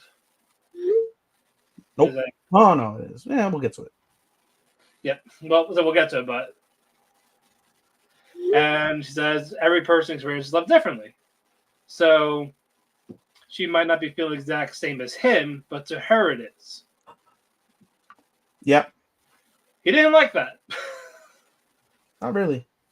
No, it got to the point where it's like, let's stop doing lunch together. I'm not gonna talk to you much. No, but you know, she distinctly said what really was the trigger and what really pissed me off was the fact that what's it called? He's like, all right, well, I'm happy. I'm so happy, but I want you all to myself. I'm selfish. I don't want anybody near you. That's how much I want you. I don't care about friends. I don't care about family. I only care about you. And that's it. That is all I care about. So I want you to think about getting with me if this is what you really want. So let's not do lunch. Let's not hang out. Let's not me pick you up. Take your time and think about that. Yeah, and he's just being more cold and distant with me. I was like, that's not. Stop. Mm-hmm. This is like serious gaslighting shit. It's so fucking awful, dude. This Instead of like, wow, he's a psychopath. Maybe I shouldn't be with him. Okay. No, so he forced her to miss him. Yeah. I was like, what? No. That's not how it works. Yeah, and that's what made her realize it's the love that he has for her. And she felt lonely. So once she texted, I miss you, he comes running to her. In the middle of the night. 2 a.m, basically. In effect. And like, oh, how could I be so stupid? I don't know. Why don't you tell me? How could you be so fucking stupid? Why don't you tell me? Explain to the class. Because you suck at your regular class. Now they're in love. Fuck you. And we get a flashback with Hanoi. And the whole reason why he's like this is because of the old man that talked to him. Yeah, who was basically a fucking swinger. In effect. Yeah, so fuck off. The cringe. This is so bad, dude. Like, we I weren't so know. deep in it. We gave it hope. We're like, it can get better, maybe. There's still time, maybe. Not really. I can assure you this will not be on my list, no matter what happens. No, it's not. And it's got a lot of reassuring points. It's got really good points. The really cute moments are really cute. This is just so cringe. I like Kanase, but she should not be away. She should not be near this guy. No, and her friends aren't any better. Fucking egging her on. The friends are fucking awful. Friends are awful. She's oblivious. He's a psychopath. The only redeeming person that's been on the show is the grandma. Yeah. And I guess her mom too. But her mom doesn't know. She did nothing. She's not doing anything wrong. No, she's done nothing wrong. Yeah, she's just being a mother. Yep, this won't make my list. Neither will you. Awesome. Let's move on. Yeah, I won't. All right, Tadaima. This may make my list. They will. The only thing I didn't like about this episode was how abrupt the conflict was. This was like 5 minutes into this episode. This is a 2-week episode because I didn't cover it last week and we had another one this week. Oh, okay. Yeah, this is definitely a 2-week. Basically, they're going to Masaki's old hometown. So Hiromu and the 2 betas, or 1 alpha, 1 beta, what do you want to fucking call these other people? They're on vacation with Yoka and Tomohiro with them. And Masaki meets up with someone he was going to be an arranged marriage. Was it Yuta or Shuto? It's with a K, like Kazuo. Oh, okay. Okay, it wasn't the twins. I thought it was the twins. No, the arranged marriage. No, it was. It's I see it. Aoto. I think. Just call him Kazu. All right, we'll call him Kazu. All right, so Kazu, he's basically not happy. Nope. Gives Masaki a talking down to, basically treat him like shit because in this universe, Omegas are worse than fucking Hitler. Yep, basically. Yep, and fucking Hiromu stood up for him. Even Hikari's like, bitch. Yep. So, but it's like, you know what? Just basically get the fuck out of here. He's like, you know what? I didn't care for the arranged marriage, but at the same time, it's like, how dare you be happy? Basically, like I expected to pick up the pieces because I thought you were miserable, and you were with a man that beat you and fucking. He was like, I can fix you. I can fix you. So, Misaki. No, he can fix him. Yeah, he can fix him. But no, Masaki he's having this mental breakdown in the current episode. Hiromu calms him down. Yep, very nice. Heart to heart. Yep, very nice heart to heart. Yep. I love that. Go to the morning. Masaki takes Hikari out. They see Kazu. Mm-hmm. And he sees that Misaki was crying. And Kazuki apologizes before he departs, saying he was explaining himself, say he shouldn't have acted like that. And he asked him if he was actually happy. And as he goes trying to touch his face, Hikari's like, no, you can't have him. Of course. I was like, damn kid. Who you know, I who normally made like you boss? I normally like Hikari. This was the first episode where I was like, it's too much. This part was too much. I was like, like who fucking made you boss? You don't know what's going on. This episode, I was not a fan of Hikari. It was too much. But Kazu and Masaki make amends. 5 minutes later, they go back home.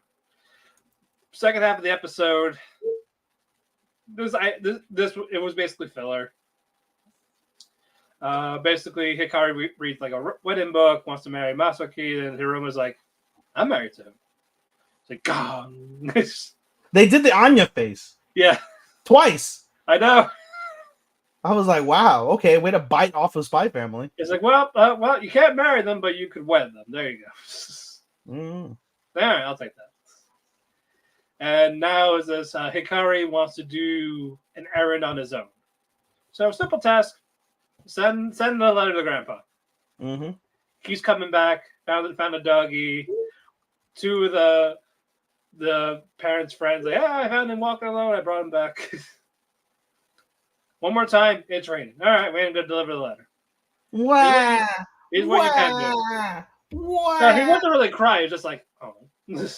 Nah, he was. It was more pouty.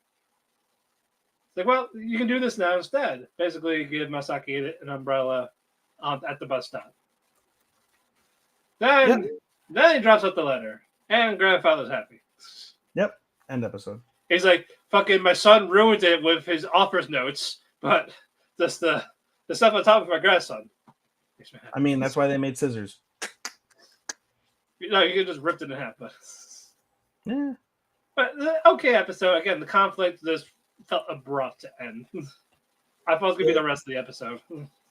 Yeah, me too. I thought it was gonna be a build up, or I thought we might have gotten more with Tomohiro and Yuki. I'm waiting for them to fuck already. I don't know about fucking, but yeah. No, they'll get together. Are they both alphas? No, one's alpha, one's beta, so he cannot get pregnant when they fuck. Okay. It has to be an alpha and an omega. Interesting. Yeah, I know. We finally had the conversation, by the way, guys. Yeah, no, it was just more like, you know what? Fuck this. It's still weird. It's like, it's not gay. I even looked it up. Like, I looked at the queries. Like, this part is like, it's really not. It's a furry thing. It's a fantasy, sci-fi, furry shit. Had I known that, I probably would have picked it up. Because it just doesn't equate because there are no furries. Unless, I swear to God, if they come out with tails at the end of this, no, it's not gonna be like that. I will talk so much shit. They just took the concept of the Omega thing without the thing. Like, you know what? Again, not a lot of people are gonna know it or even get it. If you want to try it, fine. It is good though, but it's not because of Omega Verse. I like it because of them. I'm not a fan of like furry stuff. It's not my forte. Yeah. Like, I just find it again, they're not here, so. Mm. But So, yeah, so Alpha Omega is a thing in Beastars, though. not really. Okay. To me, that's like the ultimate furry anime. No. Yeah, you know what? They're Ampro, whatever you want to call it, but there's no Alpha Omega thing, even though I ship Lego Tree Louie, but that's a different story. But but anyway, basically, Alpha can fuck an Omega. That's the only way an Omega can get pregnant. That's despite being born a man, having a genitalia of a man. Where does it come out? We don't know. We don't want to know. We just say, okay, sure, cool. We move on.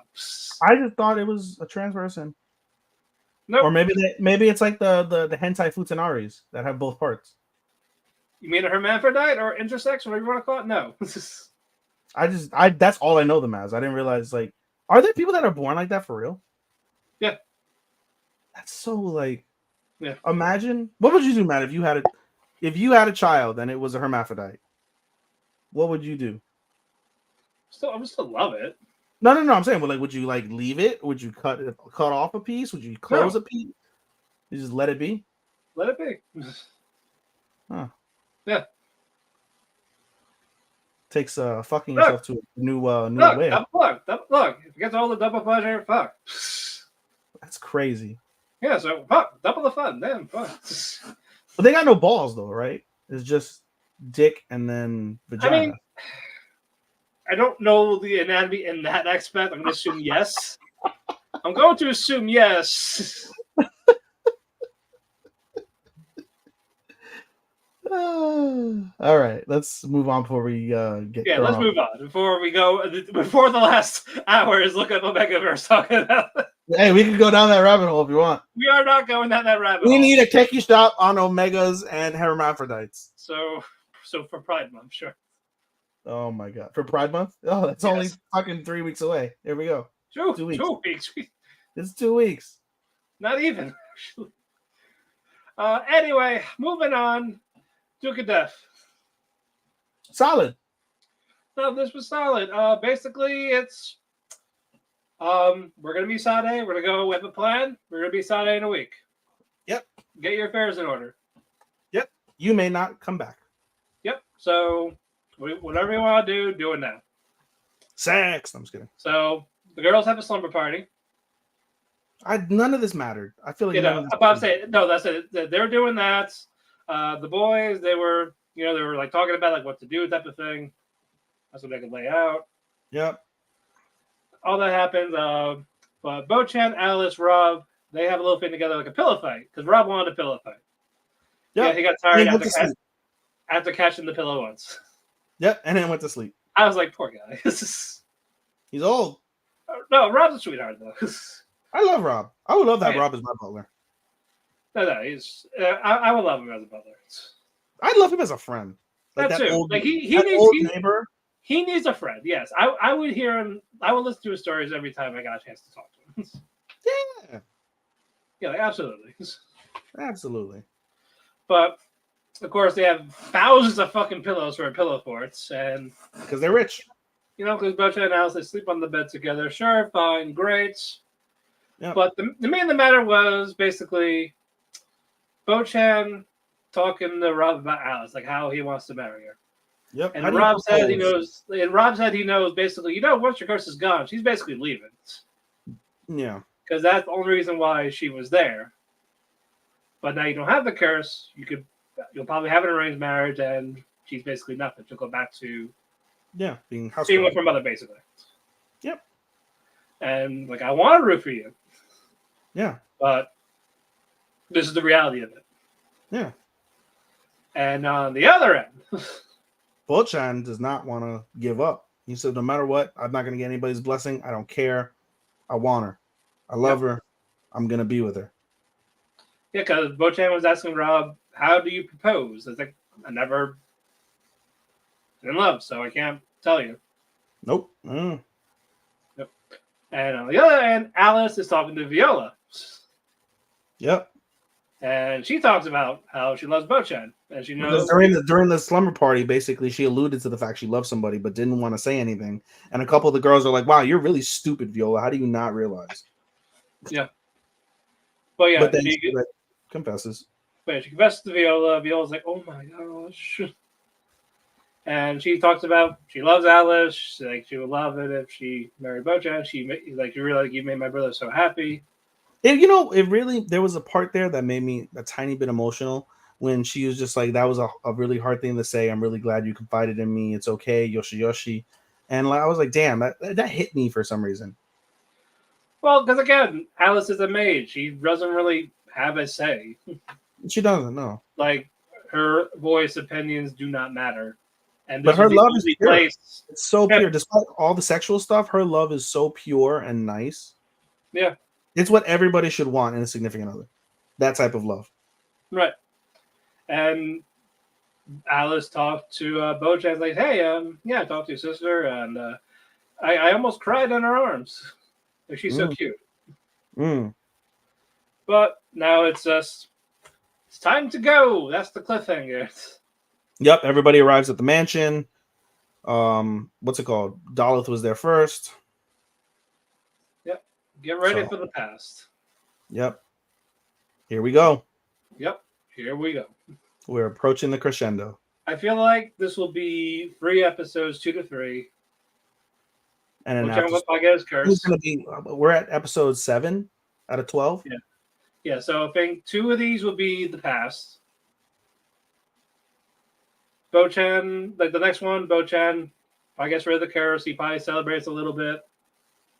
Then we'll get a conflict, and then we'll get the happy ending. I think we're gonna go 3 episodes, curse ridden. Last episode is happy ending. Yeah, because I think we'll definitely get a drama in the penultimate. You think a drama in the? I think it's gonna end it. I think it'll probably be ending. I know what happened, so I think it ends in. I think the battle. I said no. We'll get because again, penultimate thing's always like something to lead into the big finale. Not really. You can end the. You can end the battle there where they win, and then just cut it. But that's not what happens. Oh God. Okay. Thanks. Never mind. Yeah. All right. I hinted to like, well, I read it. Like, one of us has read it. So, all right, you'll get some. All right, drama. Got it. Moving on. Whisper me a love song. Cute. Amazing. This is easily. I confirmed in my top 5, or on my top. This is a top 5 anime so far as it stands right now. I don't know if I could do it that yet, but it's still pretty good. It's still really good. It's in my top 5. I think it's my favorite in terms of actual like a raw. This is the best romance by far. Is it? Because again, we got Tadaima and Grandparents. They're more slice of life-ish. Yeah, like a romance. They're established couples already. For sure. These are not, but they're building up to it. And it's fucking better than Conditions by a country mile. We also got Spice and Wolf, but there's also a shit of other different genres. Yeah, like the Spice and Wolf just has romantic undertones, but the story isn't about the romance. I like the romance of it, but Whisper has a more focus on it. Yeah. So, but anyway, basically, it's time to another dates because Yori needs an outfit for the show. Not an outfit; she needs an accessory. Yeah, but a blue accessory. Himari needs an outfit because she wants to dress up for Yori for the concert. Yes. No, Himari doesn't necessarily need an outfit. She just ended up getting one. Yeah, she's like, you know what? I'm getting you some. Yeah, you look cute in this. All right, my turn. And this. Yeah. How do you look, Matt? I'm in heaven. I would say those outfits were adorable though. They were. They look good. Awesome. All of them. For the accessory, Himari gives Yori earrings. Blue. And she puts a good luck charm to calm her nerves, basically. Yep. I was like, oh. Yep. But Yori can't help but wonder, like, this might be their last day because the performance is basically tomorrow. It's do or die. Yeah. It's actually a week. It's actually a week. But we skip. They flash forward. They flash forward to the week. Yeah. But it's time for the concert. Yep. Nice songs. Himari's happy. Yep. You did skip a part But that was critical. As they're all walking to the venue for the concert, Aki almost confesses. She didn't want to have that regret of not confessing, and she almost confesses to Yori, but she holds herself back. And she just says, "We're gonna have fun. Good luck out there. You know, I'm sure you're gonna do well. I'm sure you're gonna get the answer you want." And right. you know, she appreciates him. She appreciates her for her words, but Aki's still like, you know, bothered by everything, despite the you know, apologizing. She has to accept it basically. Yeah, unfortunately, and I think she's aware it's her fault for waiting too long. Yep. You know what? And then I thought that's on me. Yep. But if you fuck with her, I'm gonna score her on the rebound. I would do. Yeah. But once we get one song, nice. They do like a little skip. There's a few. Yeah. And she does the actual one. Yep. And it's a nice song. Nice song. Mm-hmm. Myra's crying a little bit. Mm-hmm. And she was about to give her the answer as she approached the stage. In front of the crowd. Yep. It's just like, oh, wait. Take it outside. Yep. But if she rejects her, that's going to be very embarrassing in front of all these people. Yep. Does it. She's in love with her. They're official. Yep. They're crying happiness. But as we see them progress a little bit, Himari realizes, man, we're not doing anything different. Nothing changed. Nothing changed. And then Yori's like, I'm cool with it. I just want you by my side. No, it was the opposite. It was the opposite. Yori was the one who felt that. That's right. That's what I meant. Sorry. Yeah. Yori said she's fine with it. Like, yeah, like. No. Himari said she's fine with it. Yori was one that's like, nothing's really changed. No, because Himari brought that up. Himari brought it up. No, I'm telling you, bro. It was Yori. Hold on. Yori specifically. She was, because remember, she was playing the guitar, and then she stopped playing midway. And then Himari's like, well, what's wrong? Kino's like, what's wrong? And she's like, it just feels like nothing's changed. Hold on. Himari, I'm logging in. Jesus, no. Himari, as you try and find the answer to what I'm telling you is the case. Himari goes over to Yori and is like, it's fine. Like, it does. We don't have to. Nothing has to be different. Like, nothing changes. I still love you. We're together. You know, this is what we do, and it's fine. And she ends up kissing Yori on the cheek, and Yori is like, oh my god, I can't handle it. Da da da da. Now do you remember? Hold on. Ay, Dios mío. Burning the midnight oil here, man. All right. You're right. All right. I got it mixed up. Yes. Yori says, man, we're just doing the same shit. Yep. Yeah. And Himari's like, no, it's all good. We're a couple. We're together. There's no reason to worry about things. We're going to progress. I'm going to eat your box eventually. We'll keep doing dates. We'll hang out. That's what we do. Just be in love. Yeah. Enjoy each other's company. Yeah, so shut the fuck up and enjoy it. Basically. Now come eat my box. Scissor me, daddy! No, from what I've been hearing from people, the scissor is just so uncomfortable. What?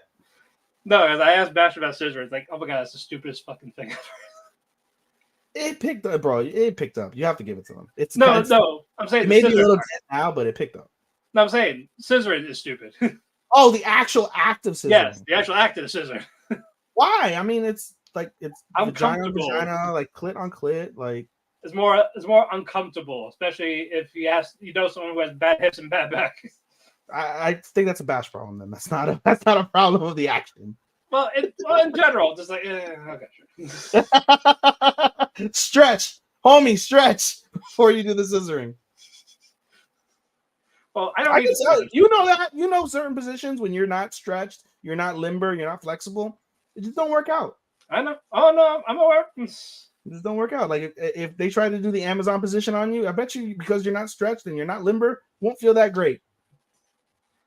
All right, that's it for rom-com-ish. He's like, I'm not gonna answer that anyway. No, I'm not gonna answer that. Do you remember much of Spice and Wolf?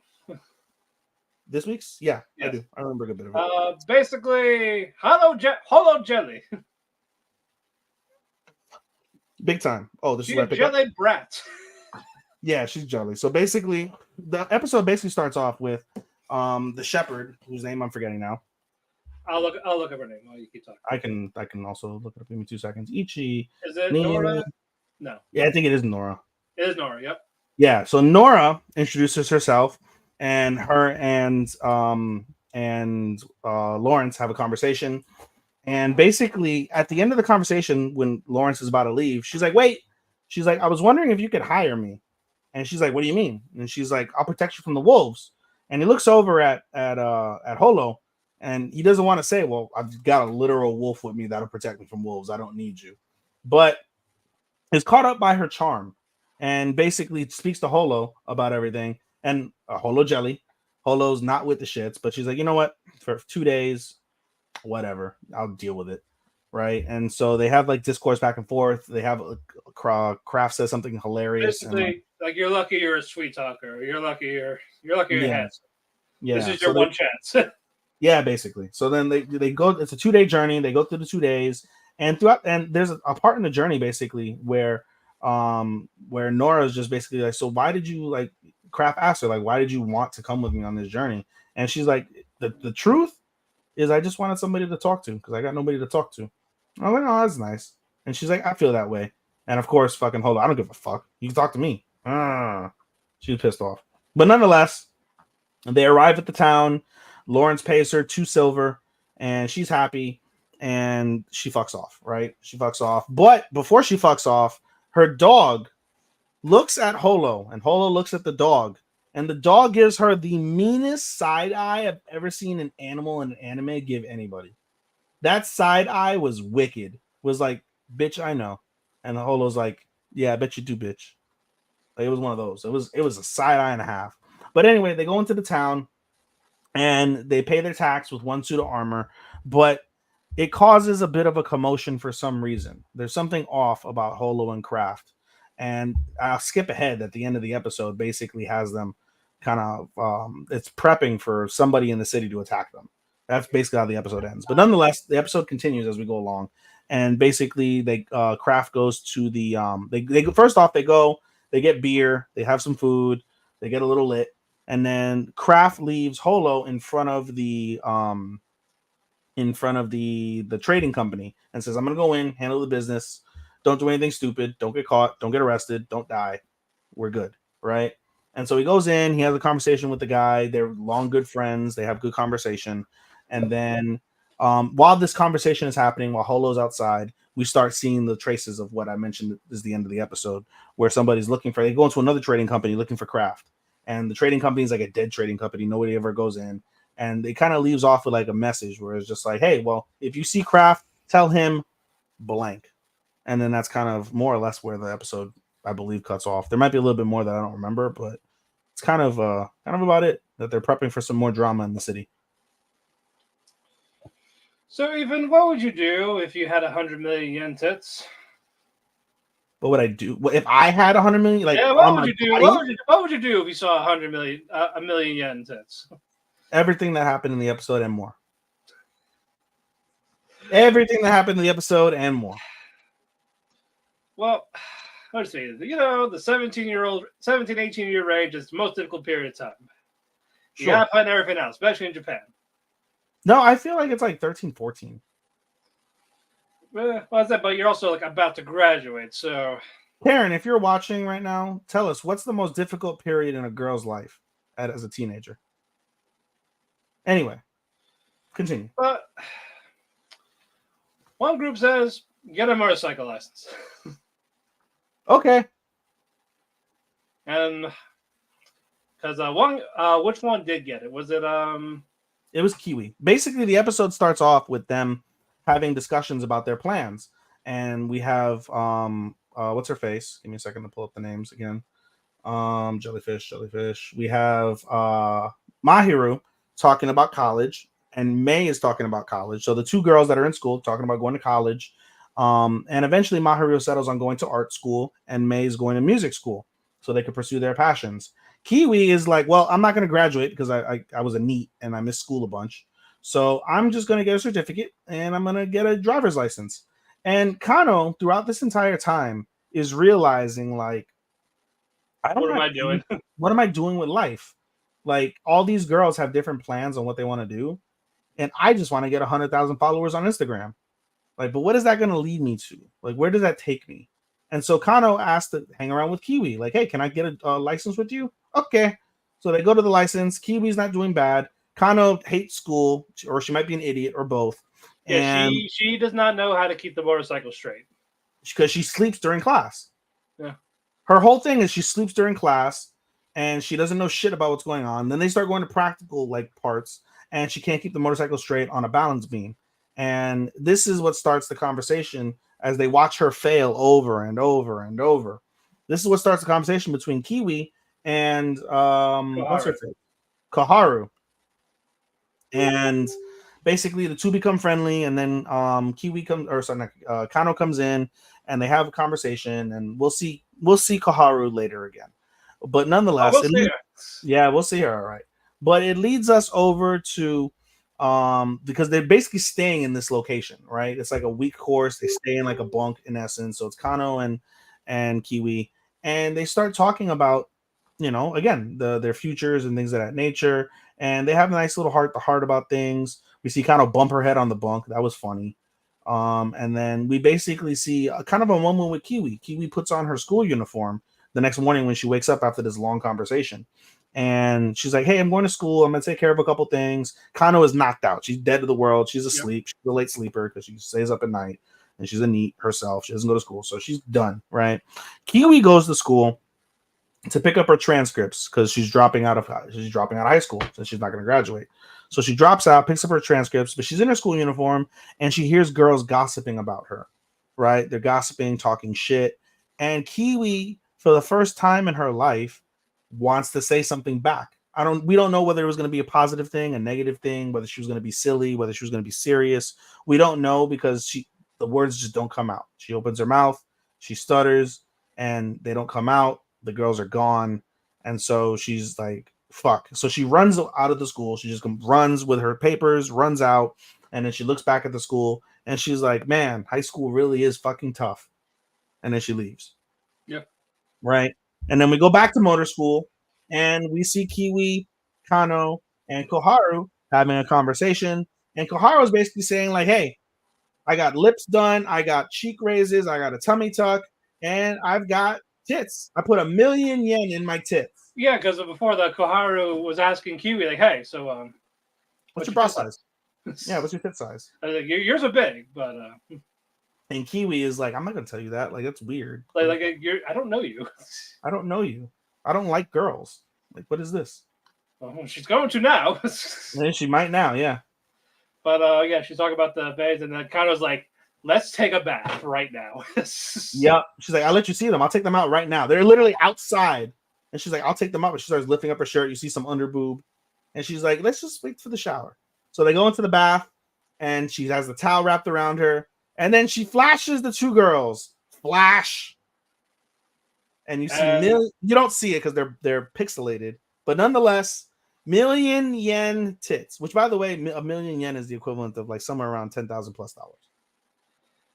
And what do they do with the tits, Matt? Kiwi and Kano fondled them, and Koharu was enjoying it. She was turned on. She lets out a little moan, and she says, I don't know if letting 17 and 18-year-old girls touch my boobs is illegal, but I guess let's hope not. Well, 18, fine, but I don't think any of them are 18. No, I think they're all 17. Yeah, probably. That's illegal. Yep. It's illegal. Well, in Japan, actually, no, it's not. The age I know, but still, no. I know. I'm saying age of consent now. It used to be 12. Now it's 16. Well, that makes all the difference. Why did you say so? 4 years. A lot of things change in 4 years. No, I'm just kidding. That's not neither Matt nor I's view here on Otalku Cafe. We strictly 18 plus. We get it's Japan thing, but for American audience, it's just a no-no. No, you're good. 17-year-olds touching 30-something-year-old woman boobs, not really a thing. But also to back up a little bit, it's kind of a double standard when you think about it, right? Like women, it's the same thing. Like women can do a bunch of things to other women, and as long as like there was permission. This was a consensual act. It's overlooked, right? It's no harm, no foul, girls being girls. There's never a situation where like you're a 30-year-old man talking to a 17-year-old boy, like, hey, touch my cock. Touch my Yeah, cock. no, or Guys calm do down, that. Joey Ryan. No, exactly. It's never acceptable. A, because it's gay, unless you go that way, then God bless you. And B, Well, it's it's such a still double no. standard of male versus female. Yeah, but no, I'm all gender equality, so don't do it. No, don't fucking do it. I Sure. don't care what gender I am. Sure. Yeah, I get absolutely not. it. I get it. But anyway, Kano, after grabbing titties, she's motivated. Yep. She Does wants the a driving, million yen tits. passes the practical, Yep. fails the writing, Because again, what did I say? falls asleep in class. Fall asleep in class. Bitch don't know nothing. Definitely has ADHD. Maybe. But eventually, she gets the motorcycle. Yep. And what does she do as a first time riding it? She's driving and she's like, I have no idea where to go. I don't know what I'm gonna do with this. Why did I do this? Let's go pick up Kaharu. Not Kaharu, Mahiru. sorry. Mahiru. Let's go pick up Mahiru. let's go pick up my future girlfriend. Yep. So she picks her up, and Mahiru's like, this is all fine and dandy, but where are we going? She's like, I don't know, wherever we want. Whee! Hold over. Yep. You can't carry someone on your Well, first you're year. skipping ahead. You're skipping ahead because they end up going to the beach. They end up having a heart-to-heart themselves. And just a cute moment, just talking about the future, things of that nature. And they're running on the beach together. They're holding hands in a friendly way. By the way, Mahiru did give her shit as they're running. They're like, so tell me, what was that kiss about? Huh? You like me? What's going on? Yeah, and of course, she really wants her to say yes. She really does want her to say yes, but you can tell she's the type that as soon as Kano says yes, I like you, I want to be with you, she's gonna be like, she's gonna freak the fuck out. She's gonna freak out. It's like, I kind of wanted this, but at the same time, I didn't expect you to say it. I don't know what to do. What do? I don't know. Yeah, basically. So as they're running, they're holding hands, they're talking shit back and forth to each other. Kano calls Mahiru by her actual first name, Kozuki. And she's like, did you just call me by my first name? And she goes, she's like, oh, what made you call me by my first name? And she's like, nothing. I just, I don't know, just whatever. I felt like it. And then now we skip ahead. They're driving back. And I know, actually, one more thing. As they're talking, Mahiru, the reason why she says Kozuki is because of the fact she's like, I finally figured out why I wanted a driver's license. Is so I can have you what's it called, ride behind me and grab me from behind, which was cute. And now we skip to the end of the episode, basically, where they get pulled over because in Japanese law, if you're a brand new motorist, you can't have anybody ride with you for a single year. Yep. And they're like, we're sorry, we didn't know. Yep. You didn't know because you didn't read and you didn't pass the written test. Yep. But I like that episode though. Always. It's always a good episode. These are always good episodes. This is another one that's firmly in the top 5 discussion. Yeah, same. Yeah. Moving on, Demon Slayer. How many more of these we got? God damn. 3. Demon Slayer, Konosuba, and the main event. All right. So this was how annoying can Tanjiro be? That's basically what this whole episode. It was a great episode. No, it was a nice episode. Basically, Tanjiro. Giyu-san. Yes. Giyu. Basically, Tanjiro got a letter from the master saying, "Hey, I'm going to die soon, and I can't move. Talk to Giyu. Convince him to do the Hashira training." Yeah. Okay. Like, be persistent, no matter what. Yep. Okay. So we day and night. Giyu-san. Giyu. Everywhere. Eating, sleeping, bathing. Yep. All of it. Training by himself. Meditating. Everywhere. Yep. And Giyu is just like, I'm not doing this. The first part was hilarious. It was like, oh, like Giyu, he didn't answer. And Tanjiro was like, I'm coming in. And Giyu's like, I misheard him. He said he's leaving, right? Yes. Giyu-san. Yeah, and he drops the bombshell, and basically why he's not doing it is he's not the water Hashira. And he's like, well, what do you mean? You are the water Hashira. Because the whole point is like, basically, he said Tanjiro was supposed to be the water Hashira. And he's like, well, I'm sun breathing, and sun is like the genesis of all life. Yeah, you changed your breathing style, so I'm pissed at you because you're supposed to be the water. Yeah. And he's like, I'm not. Well, sorry. I talked to a guy. He said he was cool with it. I was like, no, I'm not. No, and then we actually do get the story, and the mysterious figure who trained with Tanjiro in the forest that he didn't know who it was. Come to Gyu's find friend. out, he was Giyu's friend. What was his name? Something with an S. Sayaka, or something. Hold I on. feel like it was like Saka. Sabito. Sabito or Sabito? Sabito. Sabito. His name is Yep. Sabito. They basically they're friends. Yep. No families, basically. Well, Sabito Yep. had the sister, but Giyu, his sister died from demon attack. Yep. Master took him in. They were strong together, but Sabito was excellent. He was what is it? A natural. Like he was He was basically natural. He was practically a prodigy. He was going to be the Water Hashira if he was alive. Yes, more than likely. Final selection happened. Giyu didn't kill a single demon. And he gets injured on his first one. He basically almost loses an eye. Yep. Sabito protects Giyu. And as he's protecting other people, he dies. Yep, basically. You didn't know about it until he woke up like a week later. Yep. And they're like, oh, you passed the test. I was like, did I really pass? Because I didn't kill anyone. I got injured on the first one. I got protected by others. He died because of me. And he died because of me. And this whole time, it's just like he's just been living with that guilt.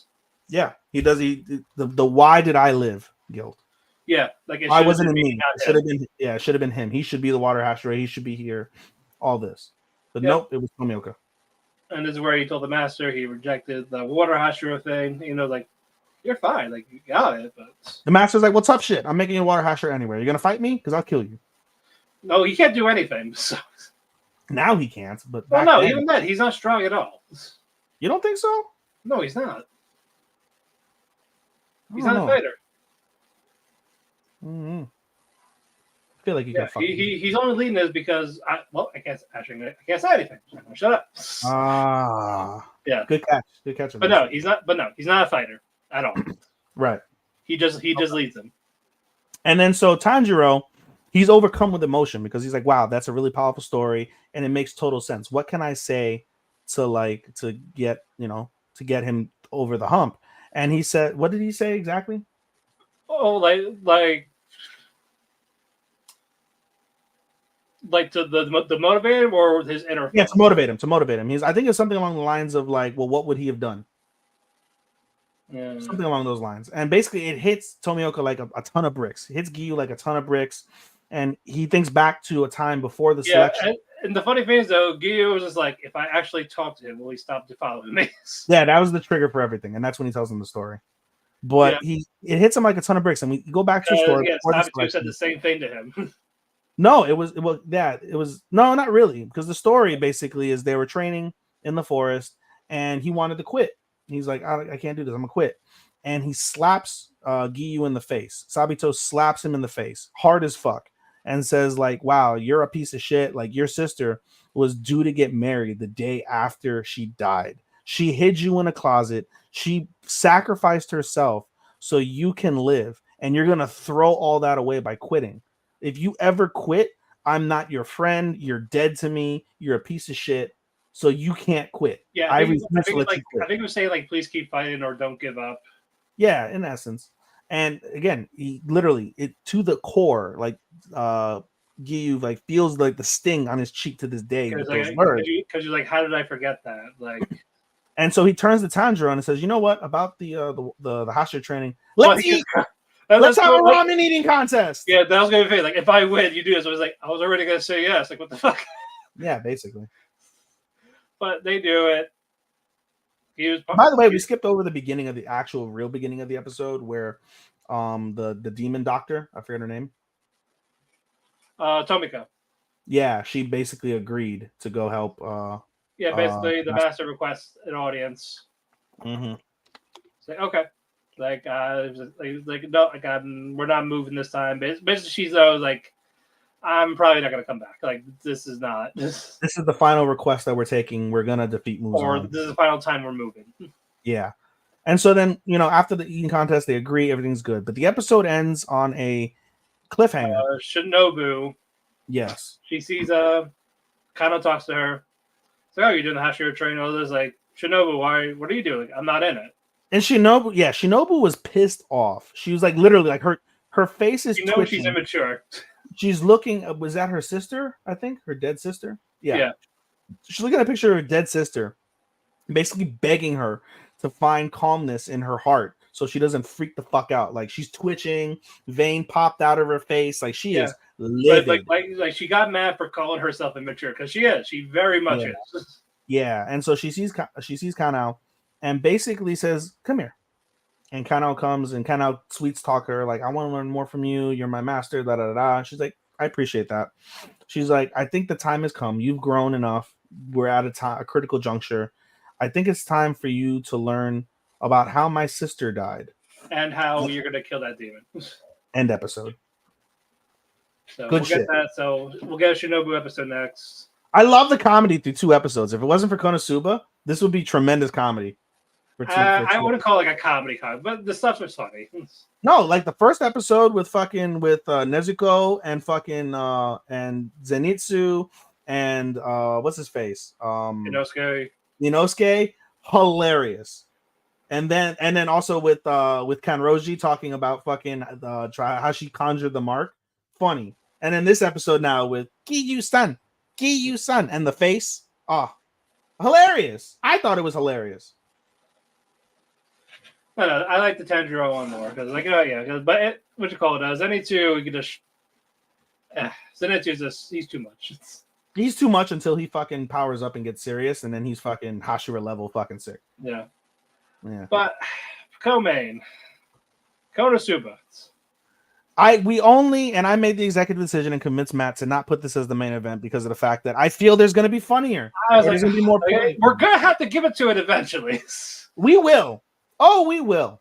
Because hold on, we got like 5 weeks. We still got Mushoku. We still got Kono. We still got Demon. We still got Jellyfish. We still got maybe Duke after the whole thing. We got Hero tonight. And who knows what the fuck else? Well, the thing about Demon Slayer is Demon Slayer going to end before the end of the season? It's like 8 episodes. Yeah, it'll end. I feel like that would be like one of the ones from the finale. And then when we have Mushoku, that's 1. Konosuba's 1. I know when to use Mushoku. I know when to use it.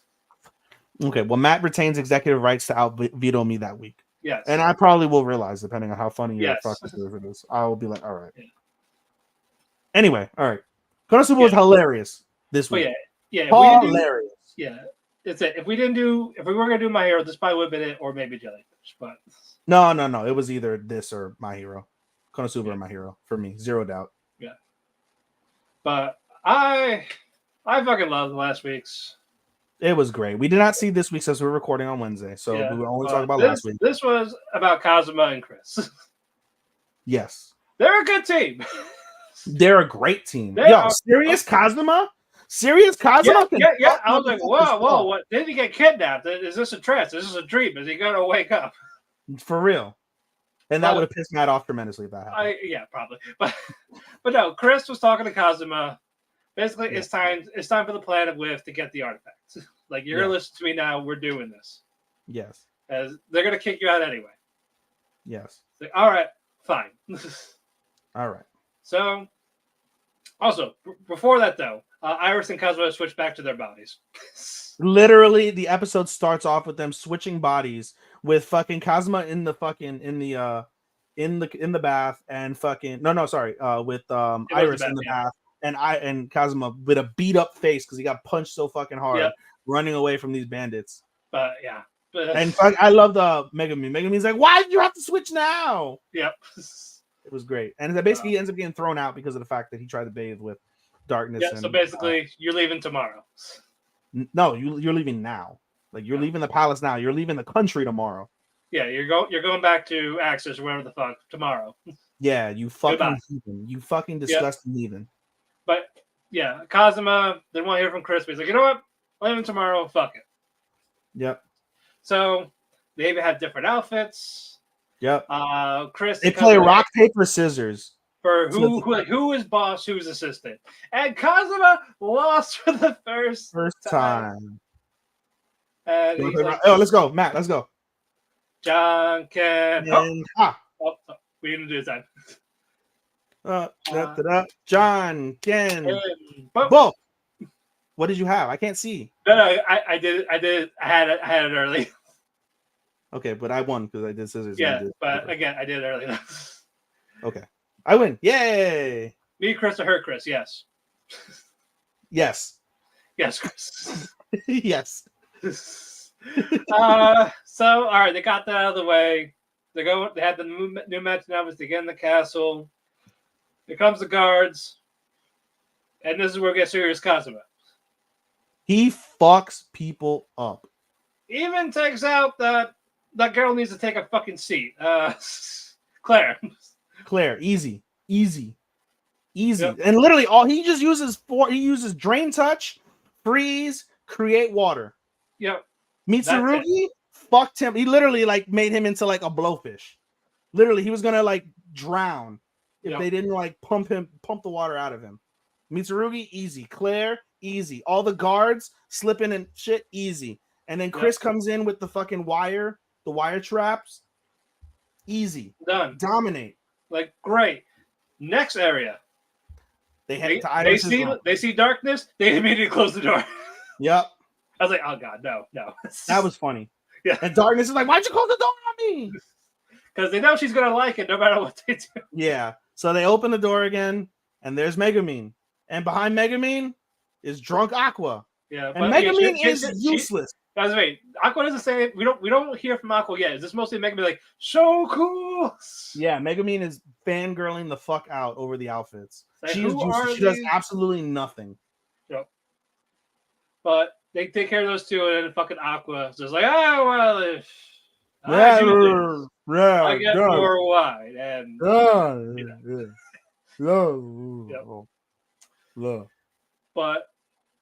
But Iris is like, aha, you know what? I will take you on with this tiny rapier. I'm like, I am skilled. And like, but riddle me this. Darkness figures out first who it was. Yeah. Right? And so she figures out who it was. They go for the attack, and Darkness purposefully misses. Yeah, and she gets binded with Megumin. Bindo! And then Aqua automatically breaks the bind. And they're like, fuck! Why do you have to be useful now? Yeah. But they run past them. Iris is like, I'm ready to fight. No, you're not. They do the steal as they're escaping. It was an awesome shot. Mm-hmm. And they're like, they got the artifact. And Kazuma has her raised. Like, why'd you take that? Mm-hmm. It's like, well, did you want the panties? Like, no. No. Because they did double steal. They combined. Yeah. Our powers combined. They did a double steal. That's why Chris had that artifact that she needed, but Kazuma had the ring. Yes. They escape. They go to the warden. It was an awesome escape. By the way, it was an awesome escape because literally they're at the thing. Aqua uses some sort of fucking magic, and they just jump from the top of the tower into the moat, never to be seen, until they get back to the hotel and Darkness fucking crushes their skull. Like, it was you fuckers. Yeah, and then they're like, "This can't get worse, right?" Kazuma, I have the ring. I got this. Why do you have this? You fucking idiot. She's like, that is the ring she's supposed to keep on her person at all times until she gets married and she gives it to her betrothed. You are going to keep this ring. You're never going to tell another soul you have this ring. When you die, you're getting buried with this ring. You will guard this ring with your life and this secret with your life for fear of your death because they will kill you. And I'm not going to help you. Yep. Basically. But then the next day they go through, they have to answer, and they appreciate everybody's efforts for what happened, except for Kazuma, who was mysteriously unavailable during their biggest time of need. So as Kazuma was about to reveal himself, Darkness is like, nope. You gotta pee? Oh, let's go take your pee. I'm so sorry. But I was like, literally they're gassing up Kazuma. They're like, oh, that fucking guy was so cool. That his fucking outfit was cool. He easily defeated everybody. Man, he was so powerful. And Kazuma's just like, he cannot contain himself. He is begging to say something. Begging. And then Darkness fucks it up, basically. Yeah, and then I was like, well, Kazuma did his best, so I'm okay with that. That's all I need. Yeah. We'll leave now. And yeah, she talked about they were talking about the ring missing. She's like, you know what? I think this robber wanted me to lose it because that would like Yeah. bind me down. Yeah, and the robber protected me by taking away this evil fucking Yep. So I necklace. don't have I could be my own person basically. I don't Forgives the robber. She forgives the robber, and then they go to the conversation that they have outside the castle, and basically she's gonna ask Kazuma something, and darkness, of course, butts in and fucks it up. So then she looks at Kazuma, and Kazuma's like, "Well, what were you gonna say?" And she hesitates and says, "You know, I hope you defeat the because Darkness made mention of like, oh, Kazuma's an idiot, but Kazuma's gonna be the one to defeat the Demon Lord King." And fucking Iris is like, "Well, I hope you do that." And they return to Axel. There's some funny comedy from there, and that's where they end from that perspective. But the episode really ends with Iris, basically Claire and the other girl are admonishing themselves before Iris, like, "We're sorry, we let them take your precious ring. You know, we'll find it." Da da da da da da da. And Iris is like, "It's fine, I forgive you, all good." And then Iris thinks to herself as she looks into the sun setting, she says, "You know, there's a special condition to that ring that the man who defeats the Demon King can earn this ring and be my husband. I sure hope Kazuma takes care of it." So she knew the entire time. She knew the entire time, or figured it out fairly quickly who it was. Yeah. She ain't stupid. Mm-mm. But no, I love this episode. It was fantastic. This series is just not a single miss. This has probably been the best season for me. So far. No, well, you know, it's hard to top season 1 because of how fucking stupidly funny it was when you didn't expect it. I know, but we got a lot in just season 3. Like we got. Oh yeah, we're a lot. We're only halfway. Yeah, and there's like 4 left. 4 left. It's an 11 episode series. Oh shit. Yeah. I didn't even realize that. Yeah, so maybe we'll give it that because it'll end before everyone else. Maybe, I don't know. We'll see. You tell me when to use it. We'll use it. We'll figure it out. All right. But now the main event. 2 episodes, sir. My Hero Academia. And boy, last 2 episodes. We will do more of a dive in the current one. But last week, yes, picked up where it left off. Stars and Stripes. I guess Shigaraki. Mm-hmm. And basically, no matter what Stars and Stripes did, it wasn't working. Mm-hmm. So she asked his men, basically, we got to do the thing. We got to do the big thing. This big, giant death beam disintegrate whatever it does to him. Yes. It's a giant laser beam. Yes, laser. But it is distracting enough. Gets hit with it. Puts like a fucking crater like in the water. Yeah. No, like it's powerful. What they're doing is he can't regenerate because he's just constantly getting burned. And this is basically like a nuclear, like a Nova type shit. Yeah. What he did, though, like beams over, not there. Cool, great. He's he used the gnome it wasn't Noma's quirk. No, because you know what happened? You're skipping a part. The laser beam is there, it's destroying him, and it's only to buy time because they have these supersonic missiles with like super power. Like it's like literally when I think he gets hit with like 5 missiles or 6 missiles, it looked like they blew up another atomic bomb in Japan. That's how large the explosion is. That's how large it is. And then they're like, "We got him. We killed him. No, we didn't." And they look at the crater. The crater is empty. You see him flying. He's burnt to a crisp, but he's flying because, as Matt was about to allude to, he took the Nomu's quirk, and fucking as he goes, he touches Stars and Stripes. Because touching, I was saying because you figure out basically you could either focus on your body or focus on the ability. She's had her body sacrificed, but it was a plan. So on top of touching her to kill her, he steals her quirk. He steals it successfully. However, Matt, Sergeant Stripe says, "Well, I knew this was going to happen. So my last thing was she named her quirk, and the ability that is, it will ruin all your quirks. It will basically kill him on the inside." Yeah. And- Well, no, not it's, or- so if it. I mean, like the quirks he stole. Yeah, he They're out- they're destroys gonna- all of them. It Yep. destroys all the quirks, and I don't think. Well, he's so weakened at this stage, he would have died. But if it was anybody else, I think they would have it would have just been quirkless. Right, but he still has some. He still has some. He manages to salvage some. Yeah, because he has to give that quirk to someone else. Yes. So we'll get to that in a bit. But as that's happening, Stars and Stripes Crumbles. disintegrates slowly. 2 episodes. Wasted potential. I was like, come on. Yeah, they blew her. That blew the wad right there. Yep. And that was her sacrifice. But if you think about it, it's literally like you go to a gun range and you have like a Glock and you have a fucking Barrett 50 cal. And you're just like, let's go with the Barrett 50 cal and shoot everything automatic. And all you're left with is the Glock afterwards. Yeah. Like yep. She's gone, and we go into Shigaraki's little inner thought. She's like killing all this while that quirk of hers is like disintegrating into like a skeleton. Yeah, it was badass. That was badass as fuck. Yep. So we don't know which of the quirks were gone, but just like fuck. A lot of them. Yeah, but again, like we're like, if they got rid of the regenerating one, then he's screwed for life. But no, well they did.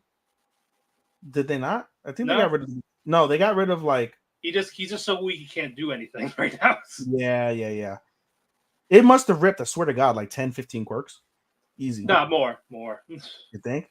Oh, more. I thought All for One had a limit.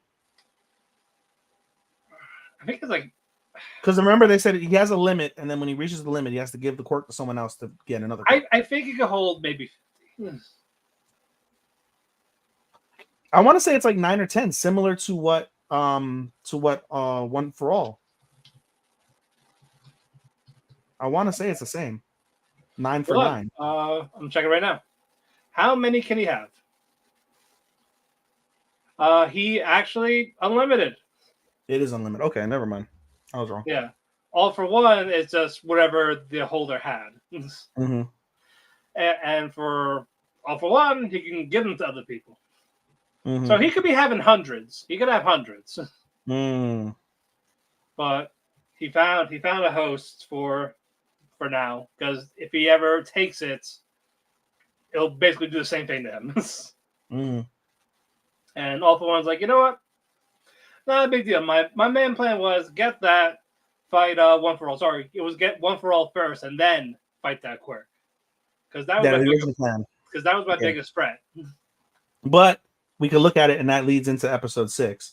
Yep. Because the opening starts off with episode 3. You're right. Yeah. It leads into episode 3, where basically All for One is like saying like, hey, we could look at this as a win.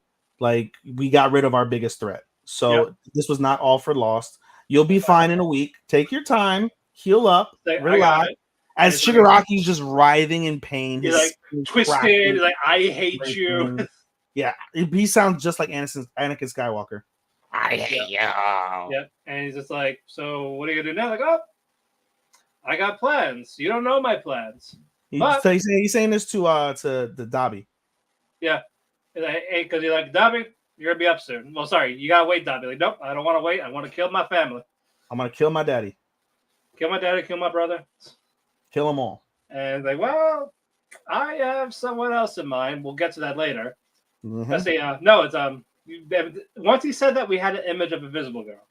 Yeah, we had. And we're like, no, not her. No, and by image, we literally can see an outline. Yeah, and that was because we actually see her in the OP. Yeah, that's true. Quirk training, no one gives a shit. Nope. But we're going to the woods. There's one hero missing, Matt. Who is the hero? The Mr. Twinkles. Fucking hated him. I always hated him. Yeah, I did not care for him. Him and the other guy with the pervy hairball guy. Oh no, Mineta, I hate him. He's the worst person ever. He's the worst out of them. Fucking Naval Laser is Aoyama. Yeah, Aoyama. Yep. He's because Invisible Girl sees him, hears him, and he's talking to his parents. He's like, "Come on, you gotta do this. You gotta let him know now." Mm-hmm. And she's like, ah, shit. Like, I gotta tell someone. I gotta tell Dick. Yeah. And as the parents are like basically guilt tripping the son, Yep. Deku is like right behind them, like, Yep. hey, like, hi. I didn't want to believe what I heard, like, but what you doing? no, he's like, I literally didn't want to believe. I What know, just I'm heard. making a joke. Like, what I you doing? know. It's like, nothing. Just talk to my parents. In the forest, alone. He knows too much. He knows too much. Yeah. Nigeru! But it's like he didn't want to believe it because basically he was the only one that was upset that Deku went back to school. Yeah, he's the only one that you weren't happy. You didn't smile when I came back. But the reason why he started to feel because he had that, like, he didn't know he was quirkless like him. Because he was quirkless. And the deal And how was, did he get his quirk? all for one. Gave him a shitty quirk. Yep. This is like had to give him something like, let's give him this weak quirk, make it not too obvious. Because if you had a really strong quirk, then it'd be kind of fishy. I get it. Yeah.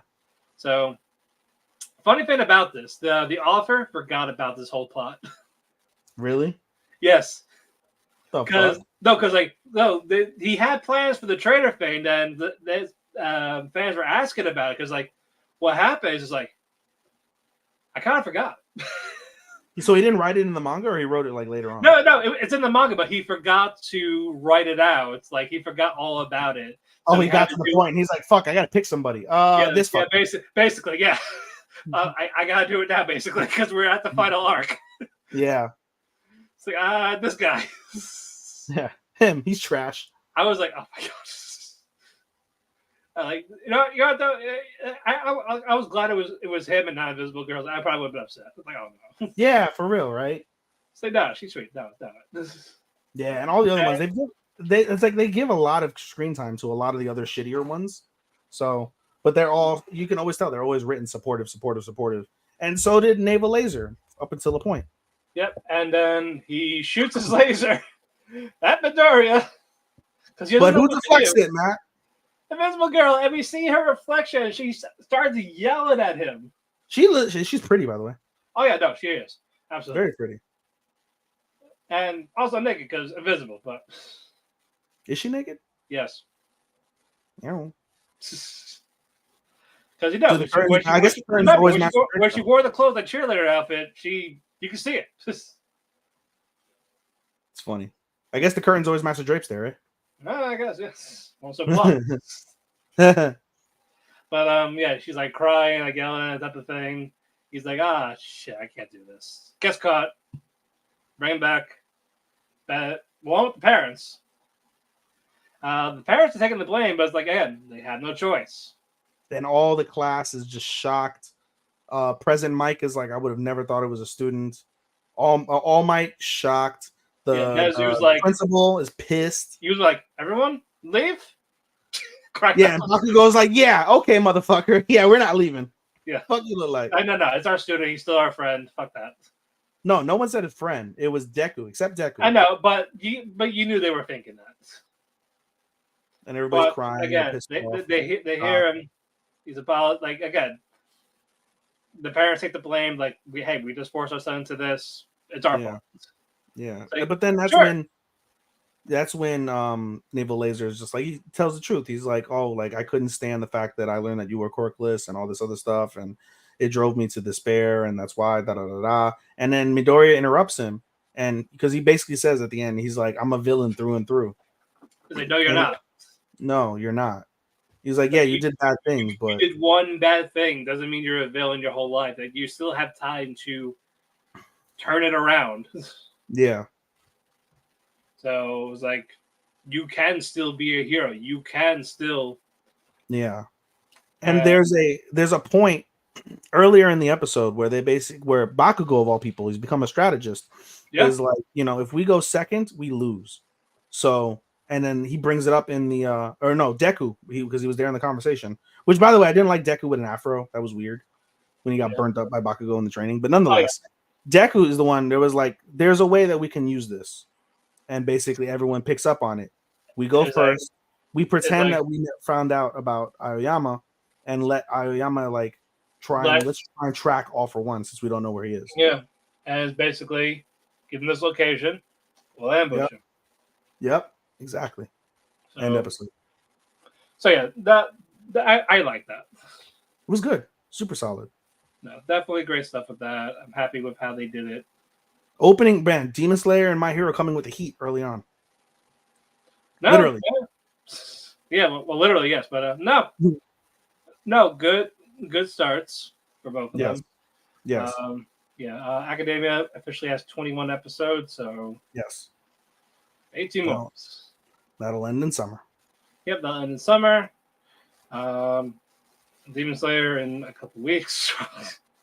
no, it'll end in time with the others because again, 4 weeks off. Yeah, and it's an 8-episode thing, so sure. But really good week. Happy to be back. Closing thoughts.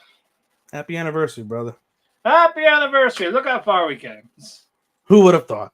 We went from 50 minutes to 4 hours to 2.5. 2 3/4 actually. Well, we had some extras, so and we spent a half hour talking about the industry. It was a good conversation though. It was no, I was okay with that. Wasn't talking about like you're a dying bird next to a buck or something outside of your house. No. We were. You weren't lamenting on Elon Musk and your shitty internet. Yeah.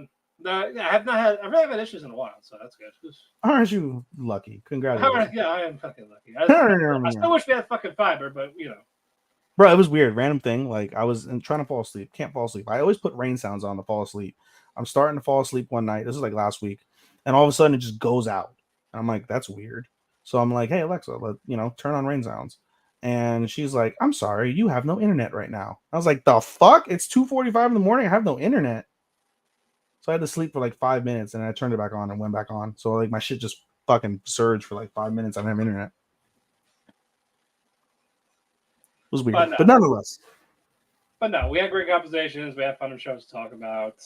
We always do. And that's why our show survives, Matt, is because of the fact that we have, no matter the fact that we're not making a single dime on this motherfucker, we have fun. We enjoy each other. I still have fun. Even there are times we get burnt out, we still have a fun time and doing what we love. It is. It's led to a great friendship between you and I, buddy. We talk about personal stuff. Yep. We plan to see each other soon. It's gonna be a great time. We will get there eventually to another. Well, I'll get you up here eventually. Oh, up to I was telling that to somebody the other day. I was like, man, I want to go visit Matt, and I was like, I think the plan is to go during the winter so we could ski because I've never been skiing, and I think that'd be pretty fucking. I haven't either, so that'll be fun. We could just die laughing and then get fucking high as shit. Yeah, we gotta go when I have a weekend off. Yeah, dude, I'm down. Yeah. Once I get my weekends, I'll know that hey, come up this weekend and we'll go skiing. DTS down to ski. Exactly, DTS baby. But anyway, guys, the cafe is closed. Follow me on Twitter, David Phoenix. Follow him at Showstopper24. Follow Instagram at AnimeDesky24. Follow mine at Vince Evergarden Cosplay. Follow our Twitter at Otalku Cafe Anime. We have a link tree for wherever you listen to your favorite podcast, whether it is Spotify, Apple Music, iHeartRadio, Amazon. We also have we're on YouTube. We also have the video replay on YouTube as we are done recording. You can watch it on the W10 Network YouTube channel. And Twitch. YouTube.com, W10 Network. And Twitch. We're on the W10 Network Twitch too. And we also want to thank W10 Network and Chairshot Radio for hosting us on their platforms. Follow them at W10 Network and at Chairshot Media. Just ahead, so just go to thechairshot.com.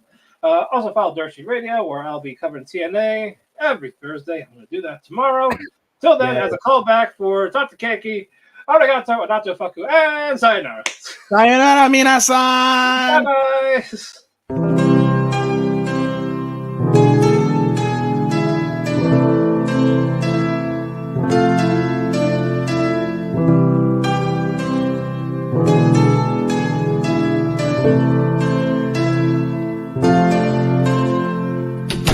The sun goes to sleep, I find myself in a heap because it hurts so much to be away from you. It makes my day when I get a text from you, but still I say goodbye again. again. Let's hope this isn't the last time that I see your face. But hey, it's fine. I know everybody needs a little space. There's no one to blame. Goodbye again. Let's hope this isn't the last time that I hear your voice. But it's your choice. I can't keep you here forever. Just promise me that you'll come back.